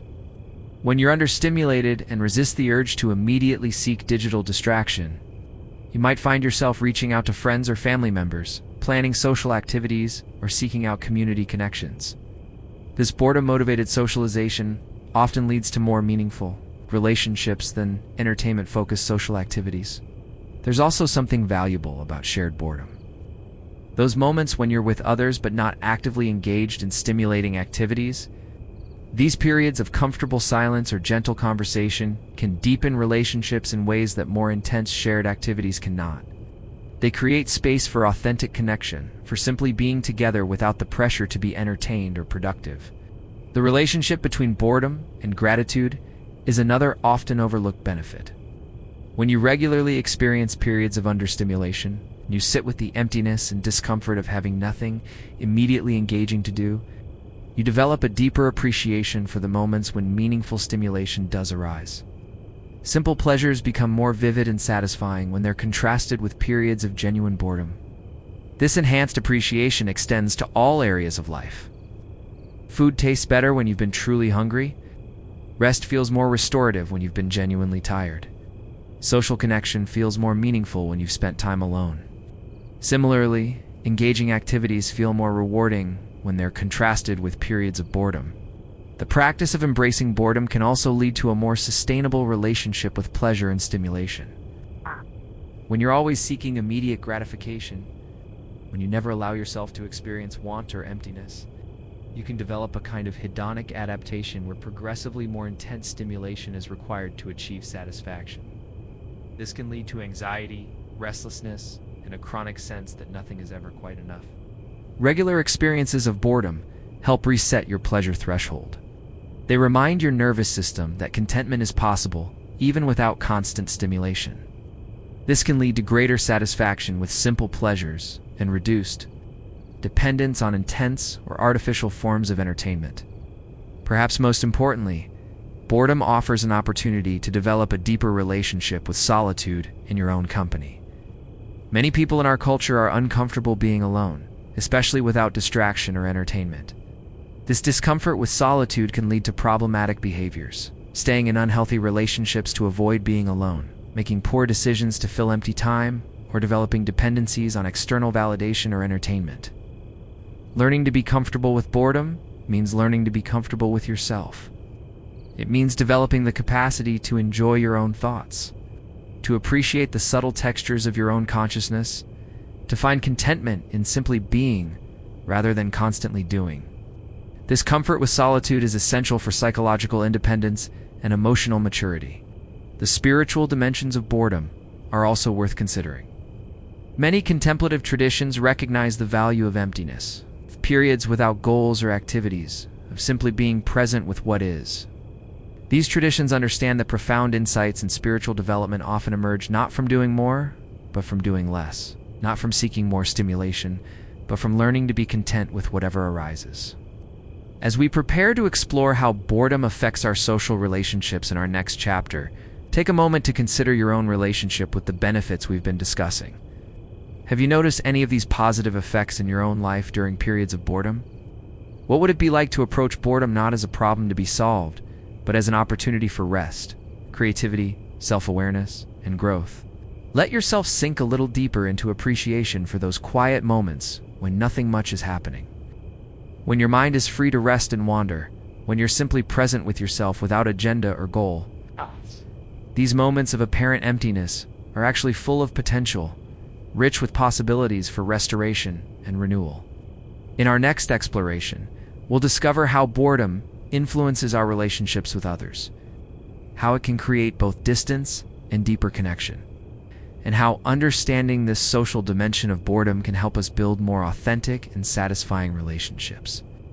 As we drift into this next phase of our exploration, we encounter one of the most fascinating and complex aspects of boredom: how it weaves through our relationships with others, sometimes creating distance, sometimes fostering deeper connection, and always revealing something profound about our fundamental need for human companionship. Boredom, despite often being experienced in solitude, is actually a deeply social phenomenon that both reflects and influences the quality of our connections with family, friends, colleagues, and communities. Think about those moments when boredom settles in during social situations. Perhaps you're at a gathering where the conversation feels superficial, or you're spending time with someone whose company no longer engages you the way it once did. Or you find yourself in a group where you feel somehow disconnected, despite being physically present. These experiences of social boredom can feel particularly uncomfortable because they highlight the gap between our longing for meaningful connection and the reality of our current social experiences. But social boredom isn't necessarily a sign that something is wrong with your relationships or with you. Often, it's valuable information about what kinds of connection you actually need and value. When you feel bored in social situations, your mind is essentially saying, "This isn't providing the kind of engagement or authenticity I'm seeking. There's something deeper I need from human connection." This insight can be incredibly valuable for developing more satisfying relationships. Instead of simply enduring social boredom or feeling guilty about it, you can use it as a compass, pointing you toward the kinds of interactions and relationships that truly nourish you. Social boredom often indicates a mismatch between your current social environment and your authentic social needs. The relationship between boredom and solitude is equally complex and revealing. Many people experience their most intense boredom when they're alone, and this can create an urgent drive to seek out social contact. But this social seeking isn't always healthy or satisfying when you reach out to others primarily to escape boredom rather than to genuinely connect. the resulting interactions may feel hollow or unsatisfying. Learning to be comfortable with solitude, to sit with boredom without immediately seeking social distraction, can actually improve the quality of your relationships. When you're not desperately fleeing from alone time, when you can tolerate and even appreciate periods of solitude, you approach social connections from a place of choice rather than need. This creates space for more authentic, less dependent relationships. There's something beautiful about how boredom can deepen intimate relationships when it's approached skillfully. Many couples experience periods of boredom together, times when the usual activities and conversations feel stale or repetitive. This shared boredom can be seen as a crisis, a sign that the relationship is failing. Or it can be understood as an opportunity for growth and renewed connection. When partners learn to sit together in boredom without immediately seeking distraction, without blame or pressure to fix the feeling, something profound can happen. In the space of shared emptiness, deeper truths often emerge. Conversations may move beyond surface topics to more meaningful territories. Authentic feelings and desires that have been buried under busy routines may finally have space to surface. This process requires patience and trust. It means resisting the urge to immediately fill quiet moments with entertainment, activities, or superficial chatter. It means being willing to sit with discomfort together to allow space for whatever wants to emerge naturally. Many couples discover that their most intimate and meaningful moments arise not during planned romantic activities, but during these unstructured periods of shared presence. The same principle applies to friendships. Some of the deepest friendships are characterized not by constant stimulation or entertainment, but by the comfort of being together without agenda. These are relationships where you can sit in comfortable silence, where you don't feel pressure to be constantly engaging or entertaining, where boredom shared becomes a form of intimacy rather than a problem to be solved. Boredom can also serve as a catalyst for expanding your social circle and seeking new forms of connection. When your current social environment consistently fails to provide the engagement you seek, when familiar relationships and activities leave you feeling understimulated, this can motivate you to explore new communities, pursue different activities, or develop aspects of yourself that haven't been nurtured in your existing social context. This social exploration, driven by boredom, often leads to significant personal growth and the formation of meaningful new relationships. When you follow your boredom toward new experiences, you often discover interests, values, and aspects of your personality that were dormant in your familiar social environment. These discoveries can lead to connections with like-minded people who share your emerging interests and values. The generational aspects of boredom and social connection are particularly relevant in our current historical moment. Different generations have grown up with vastly different relationships to boredom, stimulation, and social connection. Older generations may remember a time when boredom was a regular part of life, when social connections developed slowly through shared periods of understimulation. Younger generations may have grown up with constant access to digital stimulation and social connection, making the experience of genuine boredom increasingly rare. These different relationships to boredom can create challenges in intergenerational relationships. What feels like comfortable shared silence to one generation might feel awkward or problematic to another. What seems like healthy social seeking to one age group might appear desperate or needy to another. Understanding these different cultural relationships to boredom can help bridge generational gaps and improve family relationships. The role of technology in social boredom deserves special attention because it's fundamentally changing how we experience both solitude and social connection. Digital devices offer unprecedented access to social stimulation through social media, messaging, video calls, and online communities. This can provide valuable connection and entertainment, but it can also create new forms of social boredom and disconnection. Many people report feeling more socially bored than ever, despite being constantly connected to others through digital means. This paradox suggests that digital social interaction, while valuable, may not fully satisfy our deeper needs for authentic human connection. The superficial nature of much online social interaction can create a particular kind of boredom, a sense of being simultaneously connected and isolated. Learning to distinguish between authentic social connection and digital social stimulation can help address this modern form of social boredom. Sometimes what feels like loneliness or social boredom might actually be satisfied not by more digital interaction, but by genuine face-to-face connection, or even by periods of intentional solitude that allow you to reconnect with your own authentic social needs. The workplace provides another interesting lens through which to examine social boredom. Many people spend the majority of their waking hours in work environments, making workplace relationships crucial for overall social satisfaction. Workplace boredom often has both task-related and social components. You might feel understimulated by your work tasks, but you might also feel socially bored by superficial office interactions or lack of meaningful connection with colleagues. Understanding the social dimensions of workplace boredom can lead to more satisfying professional relationships. This might involve seeking out deeper conversations with colleagues, participating in workplace communities that align with your interests, or finding ways to bring more authenticity to professional interactions. Sometimes addressing social boredom at work requires nothing more than being willing to share something genuine about yourself or asking others more meaningful questions. Community involvement often emerges from social boredom as well. When your immediate social circle doesn't provide the engagement or connection you seek, you might find yourself drawn to volunteer work.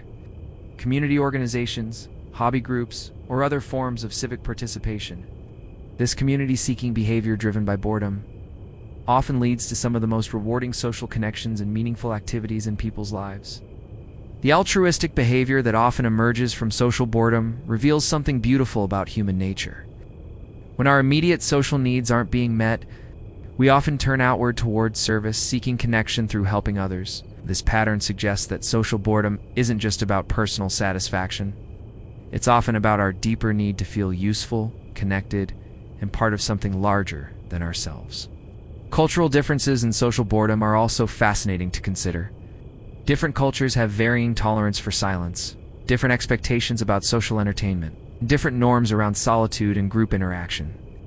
What feels like boring social interaction in one culture might feel appropriately respectful or contemplative in another.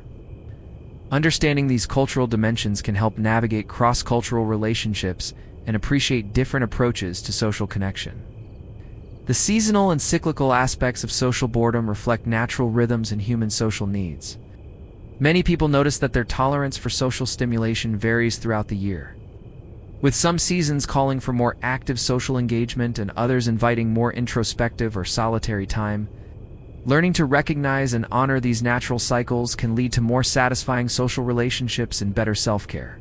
Social boredom can also reveal important information about personal boundaries and social preferences.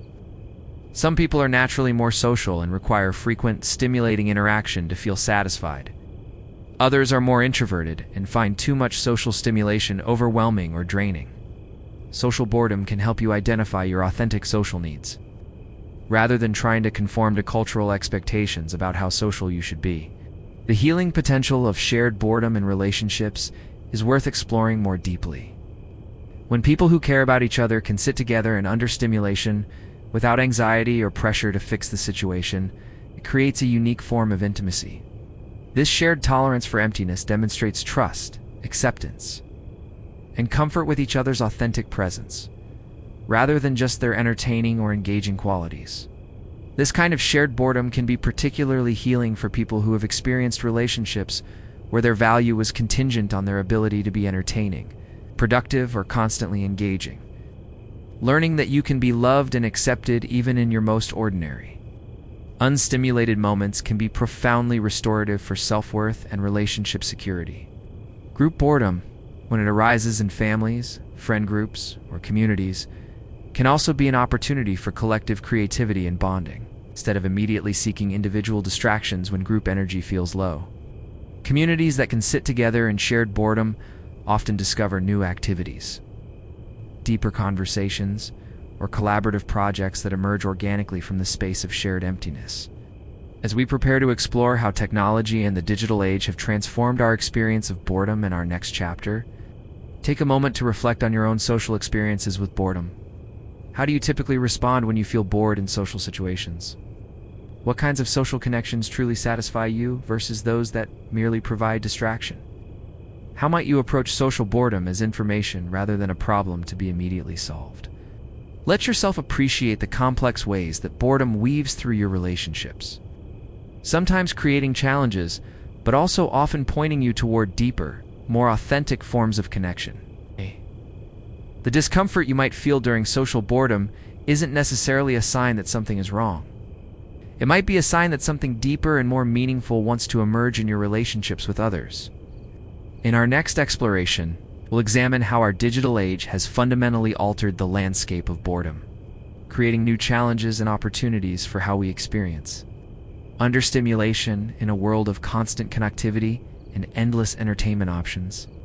As we settle into this exploration of boredom in our modern world, we find ourselves at a fascinating crossroads in human history. Never before have we had such immediate access to endless streams of information, entertainment, and stimulation.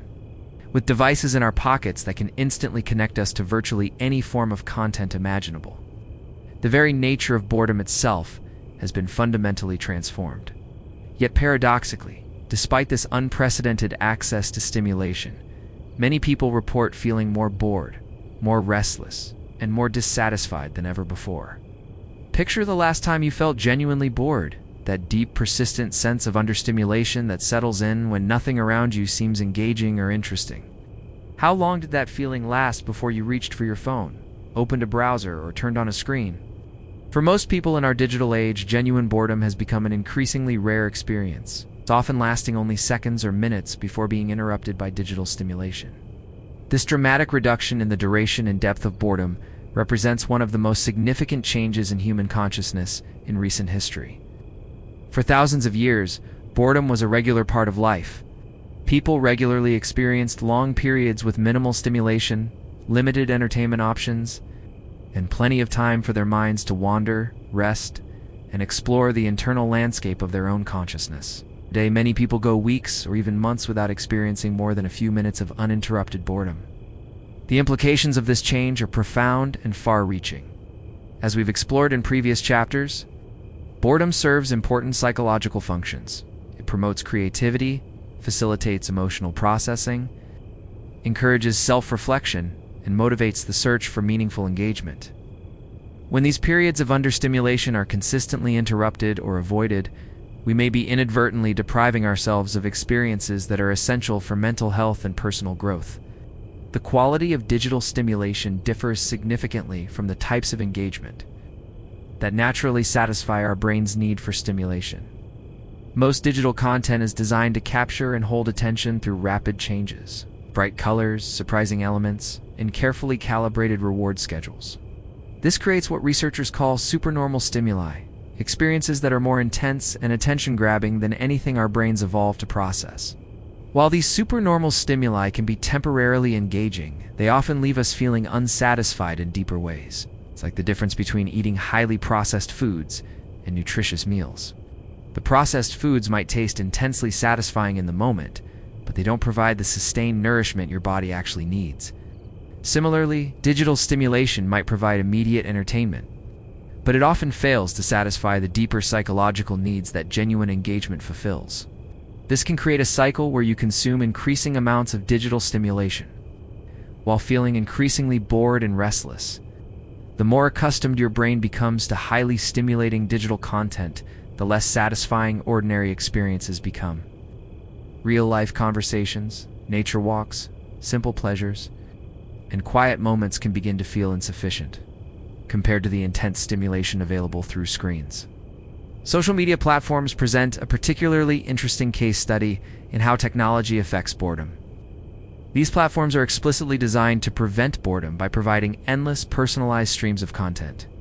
Sophisticated algorithms track your preferences, behaviors, and engagement patterns to serve you content that's most likely to capture your attention and keep you scrolling. Yet many people report feeling profoundly bored while scrolling through social media, even as they continue scrolling. This suggests a form of what we might call hollow stimulation, where your attention is captured, but your deeper needs for meaningful engagement remain unmet. You're simultaneously stimulated and understimulated, distracted and bored, connected and isolated. This paradox reveals something important about the nature of genuine engagement versus mere stimulation. Authentic engagement typically involves some element of challenge, growth, creativity, or meaningful connection. It requires your active participation rather than passive consumption. Digital platforms, while providing stimulation, often keep you in a passive role, consuming content rather than creating it, reacting rather than initiating, following rather than leading. The fear of boredom that many people experience in our digital age has become so intense that it's given rise to what researchers call nomophobia, the fear of being without your mobile device. This isn't just about staying connected to others. It's about maintaining constant access to stimulation and avoiding the discomfort of understimulation. For many people, being separated from their digital devices creates anxiety precisely because it raises the possibility of experiencing boredom. This avoidance of boredom has significant implications for personal development and self-knowledge. When you never allow yourself to experience genuine understimulation, when quiet moments are immediately filled with digital content, you may lose touch with your own authentic interests, desires, and inner voice. The constant input from external sources can drown out the subtle signals from your own consciousness about what you actually want and need. Many people report that when they do manage to step away from digital stimulation for extended periods, they initially experience intense boredom and restlessness.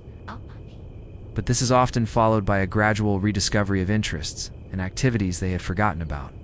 It's as if the constant digital stimulation had been masking their authentic preferences and genuine sources of satisfaction. The impact on creativity is particularly concerning.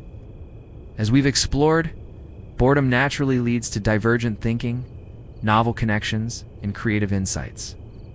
When boredom is immediately interrupted by digital stimulation, these creative processes never have the chance to unfold.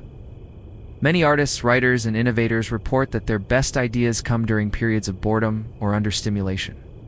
But these periods are becoming increasingly rare in our connected world. The always-on nature of digital connectivity has also changed how we experience solitude and social connection. Previously, being alone meant being truly alone, with your own thoughts and whatever stimulation was immediately available in your environment. Now, being physically alone doesn't necessarily mean being socially or informationally isolated. You can be constantly connected to others through messaging, social media, and various forms of digital communication. While this connectivity has obvious benefits, it can also prevent the deep psychological processing that occurs during genuine solitude. When you're always accessible to others, always aware of what others are doing and thinking, always consuming information about the wider world, you may never experience the profound silence and inward focus that allows for deep self-reflection and emotional integration. The quality of digital relationships also affects how we experience social boredom. Digital communication often emphasizes quick exchanges, immediate responses, and constant availability. This can create expectations for constant stimulation and immediate gratification in social relationships that may be unrealistic and ultimately unsatisfying. The deeper satisfactions of slowly developing relationships, comfortable silences, and unstructured time together can seem boring compared to the immediate stimulation of digital interaction. The attention economy that drives much of our digital landscape is fundamentally based on preventing boredom and maintaining engagement. Companies invest billions of dollars in understanding how to capture and hold human attention, often using insights from psychology and neuroscience to create more compelling and addictive digital experiences. While this can lead to genuinely useful and engaging content, it also creates pressure to make everything more stimulating, more immediate, and more attentive. This has implications beyond just personal device use. The pressure to prevent boredom at all costs affects education, where traditional methods that might involve periods of quiet contemplation or gradual skill development are often replaced with more immediately engaging but potentially less effective approaches. It affects entertainment, where complex narratives and subtle development are often replaced with rapid pacing and constant stimulation. It even affects our physical environments, which are increasingly filled with screens, sounds, and other forms of stimulation. The environmental design of our modern world often seems specifically intended to prevent boredom. Airports, waiting rooms, restaurants, and even elevators are equipped with screens providing constant content. While this can make waiting more pleasant, it also eliminates natural opportunities for the kind of mental wandering and internal processing that boredom facilitates. However, it's important to recognize that technology and digital connectivity aren't inherently problematic. These tools can provide genuine value, meaningful connection, and authentic engagement when used skillfully. The challenge lies in developing a more conscious and intentional relationship with digital stimulation, rather than allowing it to completely replace the natural rhythms of engagement and rest that support psychological well-being. Some people are beginning to experiment with digital minimalism, deliberately creating boundaries around their technology use to preserve space for boredom and understimulation. This might involve designated phone-free times, regular digital detoxes, or mindful consumption of digital content. These practices often lead to rediscovering the pleasure and value of boredom, along with improved creativity, better sleep, and more satisfying real-world relationships. The concept of attention hygiene is also emerging as people recognize the need to protect their cognitive resources and maintain healthy relationships with stimulation. Just as we've learned to be conscious about what we eat and how we exercise, many people are beginning to think more carefully about what they consume mentally and how they manage their attention. Educational institutions are also beginning to grapple with these issues, exploring how to help students develop healthy relationships with technology while still benefiting from its advantages. This often involves teaching skills like sustained attention, tolerance for boredom, and the ability to find satisfaction in activities that don't provide immediate stimulation. The workplace implications are equally significant. Many jobs now involve constant connectivity and immediate responsiveness, leaving little time for the kind of deep thinking and creative processing that often emerges from periods of understimulation. Some forward-thinking organizations are beginning to experiment with policies that protect time for reflection and reduce the pressure for constant availability. There's also growing recognition that different types of digital content affect us differently.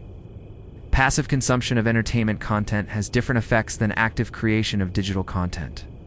Social media scrolling affects us differently than video calls with friends. Understanding these distinctions can help us make more conscious choices about how we use technology. The generational aspects of this transformation are particularly interesting. People who grew up before the digital age often remember a time when boredom was a regular part of life and may have different relationships with understimulation than those who grew up with constant digital access. These different experiences can lead to different perspectives on the value and necessity of boredom. Young people who have never experienced life without immediate access to digital stimulation may need to consciously learn skills that previous generations developed naturally. The ability to tolerate boredom, to find satisfaction in simple activities, to be comfortable with their own thoughts, and to appreciate gradual rather than immediate forms of gratification. As we prepare to explore how to embrace boredom for personal growth in our final chapter, consider your own relationship with digital stimulation and boredom. How often do you experience genuine, uninterrupted boredom? What happens when you try to sit with understimulation without immediately reaching for a device? How might you create more space in your life for the kind of mental wandering and internal processing that boredom facilitates? The goal isn't to reject technology entirely or to return to a pre-digital world.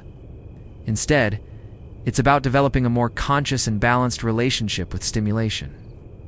Recognizing both the benefits of digital connectivity and the importance of preserving space for the natural psychological processes that unfold during periods of boredom, let yourself consider what it might be like to approach boredom not as a problem to be immediately solved with digital stimulation, but as a valuable state of consciousness that deserves protection and appreciation.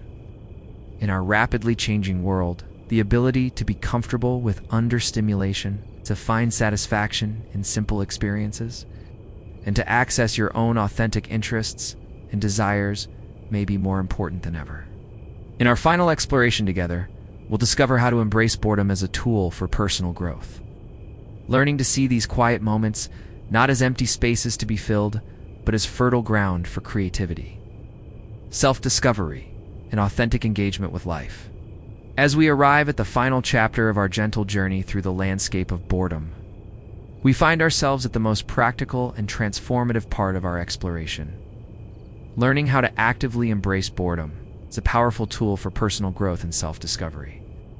After everything we've explored together, from the mystery of what boredom actually is to its profound benefits for mental health and creativity, we now turn to the beautiful art of welcoming these quiet moments into your life with intention and appreciation. The shift from avoiding boredom to embracing it represents a fundamental change in perspective. one that can transform not just how you experience understimulation, but how you relate to yourself, your authentic desires, your capacity for growth and creativity. This isn't about forcing yourself to be bored or creating artificial discomfort, but rather about developing a more trusting and curious relationship with the natural rhythms of engagement and rest that flow through your consciousness. The first step in embracing boredom for growth is learning to recognize the difference between surface boredom and deep boredom. Surface boredom is the restless, agitated feeling that often arises when you're temporarily understimulated, but your mind is still cycling through habitual patterns of seeking and grasping. This is the boredom that typically drives you to reach for your phone, turn on entertainment, or seek immediate distraction. Deep boredom, on the other hand, is what emerges when you move through the initial restlessness and settle into a more profound state of openness and receptivity. This is where the real magic happens, where creativity flourishes, where authentic insights emerge, where genuine rest and restoration occur. Learning to recognize and trust this deeper level of boredom is essential for using it as a tool for growth. The transition from surface to deep boredom requires patience and practice. When boredom first arises, instead of immediately seeking stimulation, try sitting with the feeling for a few minutes longer than feels comfortable. Notice the sensations in your body, the quality of your thoughts, the subtle changes that occur as you allow the feeling to exist without trying to fix or change it. You might discover that what initially feels uncomfortable or agitated gradually transforms into something more spacious and peaceful. This transformation doesn't happen immediately, and it doesn't happen every time. But learning to trust the process and allow it to unfold naturally is one of the most valuable skills you can develop for personal growth. Creating intentional space for boredom in your daily life is both simpler and more challenging than you might expect. It's simple because it requires nothing more than setting aside time when you're not actively engaged with tasks, entertainment, or stimulation. It's challenging because our culture provides constant opportunities for distraction, and learning to resist these opportunities requires conscious intention and practice.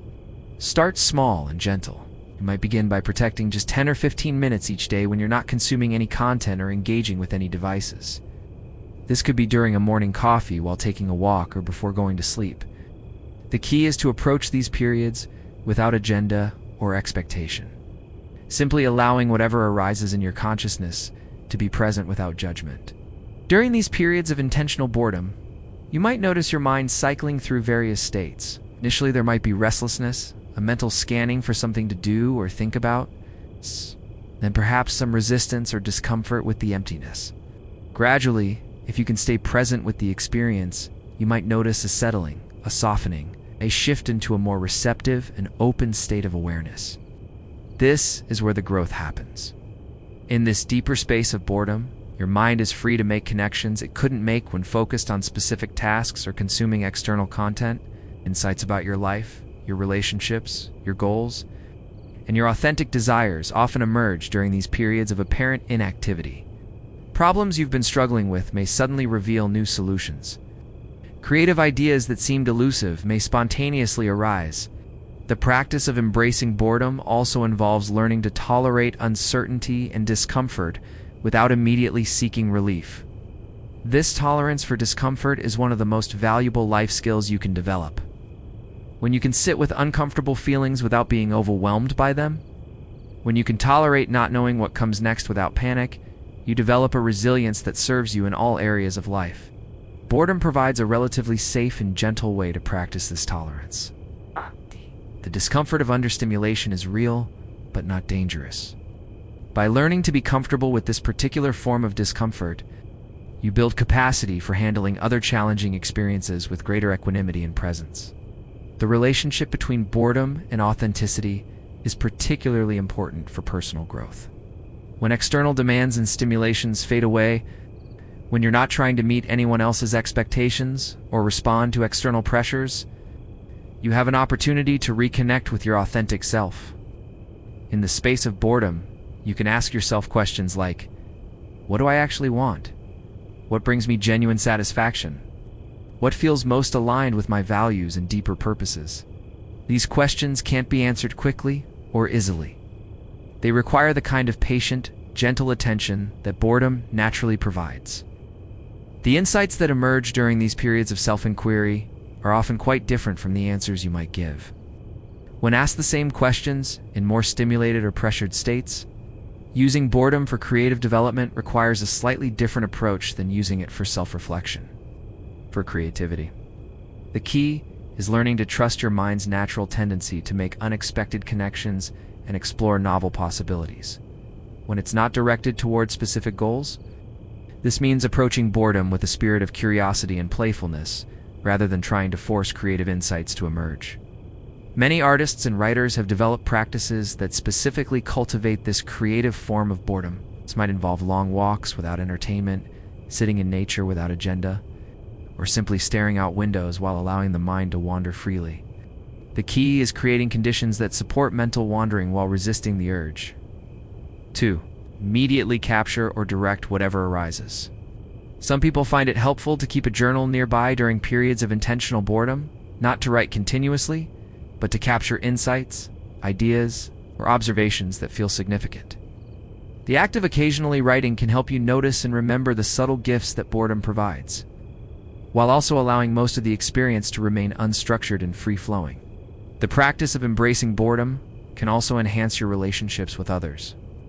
When you're comfortable with understimulation, when you don't need constant entertainment or engagement, you become more available for authentic connection. You can sit with friends or family members without feeling pressure to constantly talk or do something. You can listen more deeply because you're not internally seeking the next source of stimulation. This comfort with shared silence and understimulation often leads to more intimate and meaningful relationships. People feel more relaxed and authentic around those who are comfortable with quiet moments and don't need to be constantly entertained. Your own comfort with boredom gives others permission to relax and be themselves, rather than feeling pressure to be constantly engaging. Seasonal and cyclical approaches to embracing boredom can be particularly effective.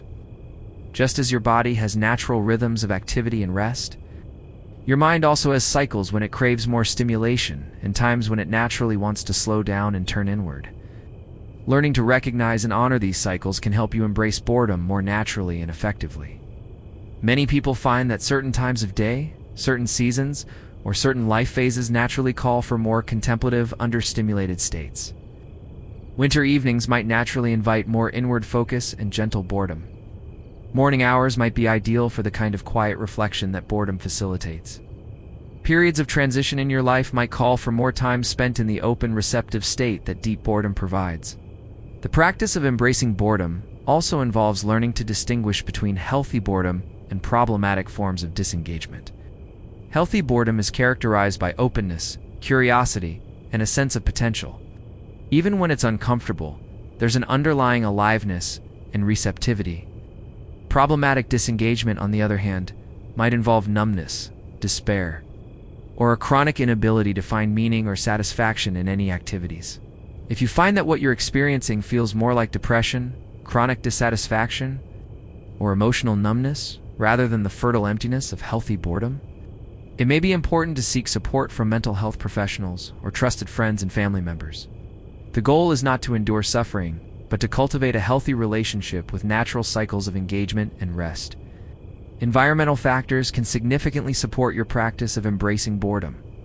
Certain physical spaces seem to naturally invite the kind of mental state that supports growth-oriented boredom. This might include natural settings like gardens, parks, or bodies of water, or indoor spaces that feel calm and uncluttered. Notice which environments seem to support your ability to settle into deeper states of receptive awareness. The absence of screens and digital devices is often helpful, though not always necessary. What matters more is creating an environment where you feel safe to let your mind wander, where you're not constantly pulled toward stimulation or productivity, where you can simply be present with whatever arises in your consciousness.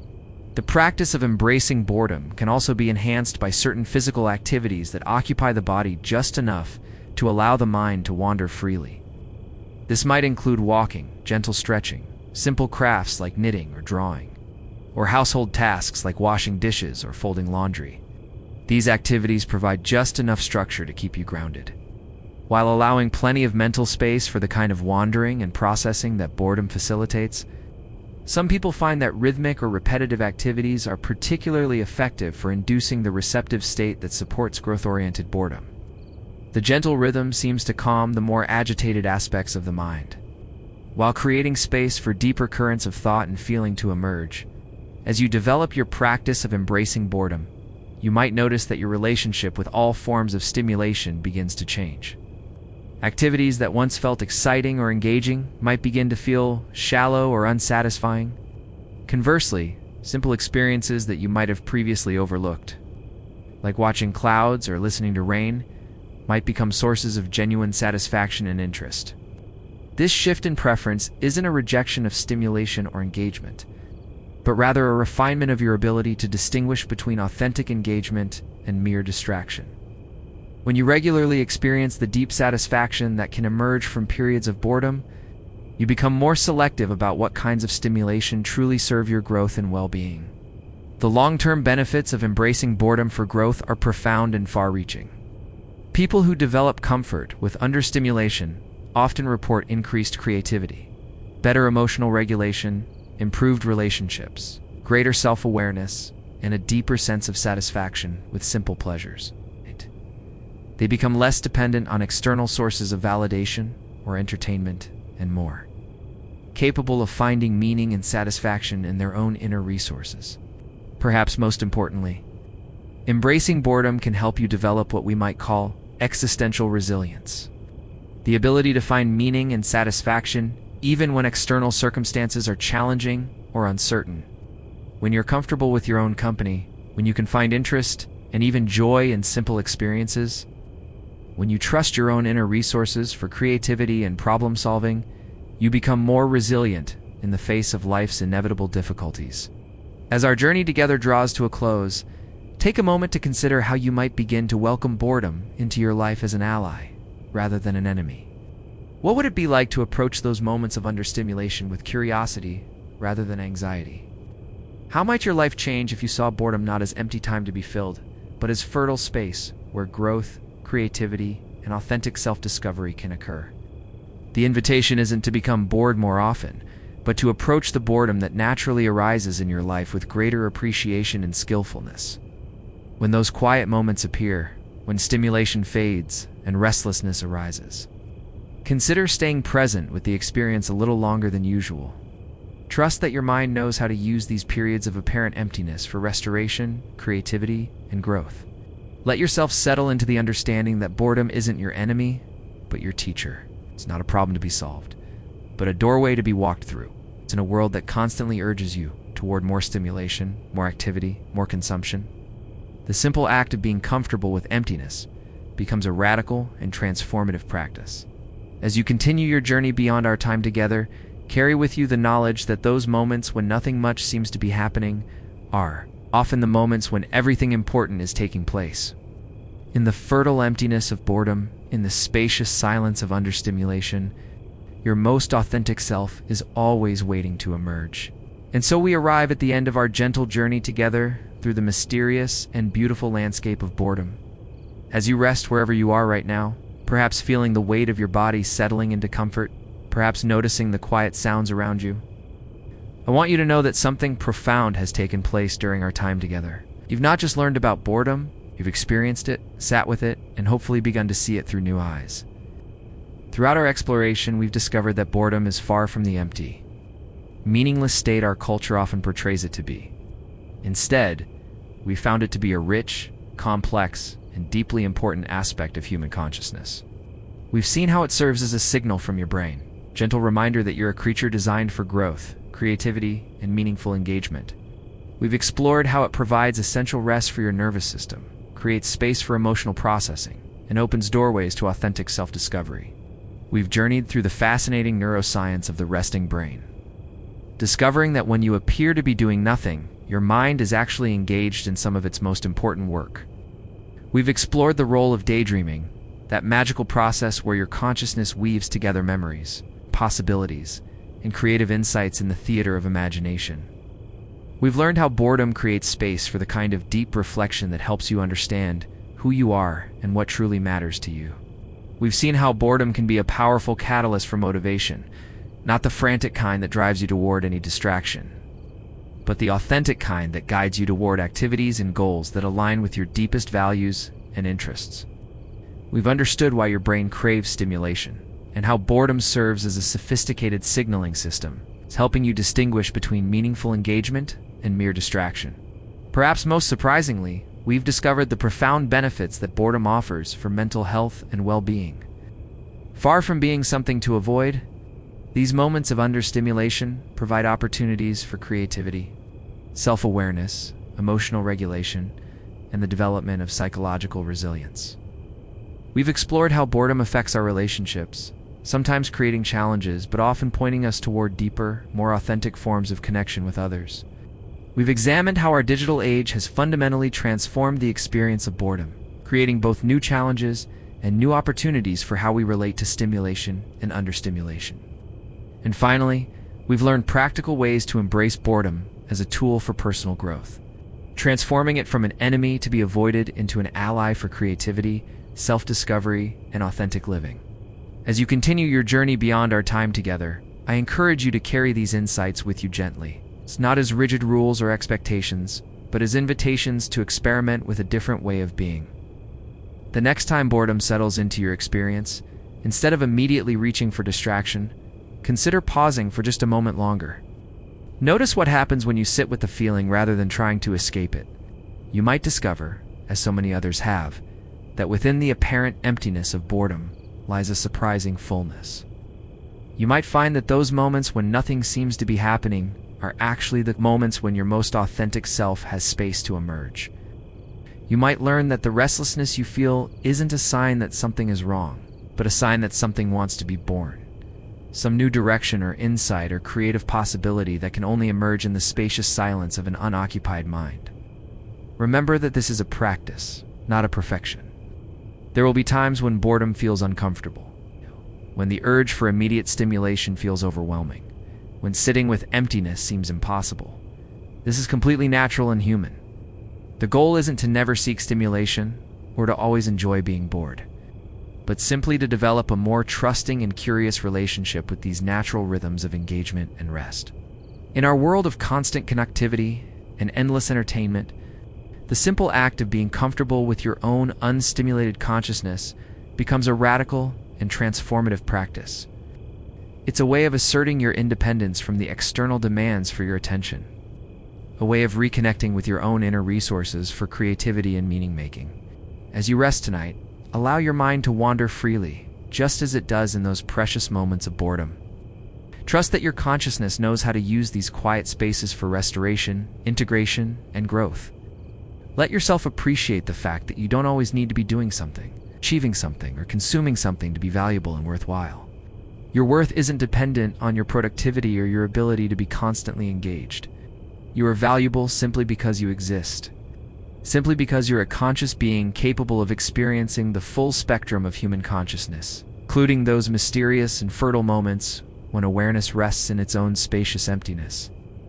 If you find yourself drifting off to sleep during these reflections, know that your subconscious mind will continue to absorb and integrate these gentle truths about boredom and its gifts. And if you remain awake, let yourself rest in the understanding that you've gained not just intellectual knowledge, but experiential wisdom about one of the most undervalued aspects of human experience. Whether you're listening to these words in Tokyo as the city settles into evening quiet, or somewhere else entirely as your own day winds down, know that you're participating in an ancient human practice of allowing the mind to rest, to wander, to simply be present with whatever arises in consciousness.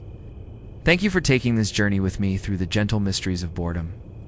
Thank you for being willing to sit with discomfort, to question cultural assumptions, and to explore a different way of relating to the quiet moments in your life. If you've found value in our exploration together, I hope you'll consider sharing these insights with others who might benefit from a more compassionate understanding of boredom.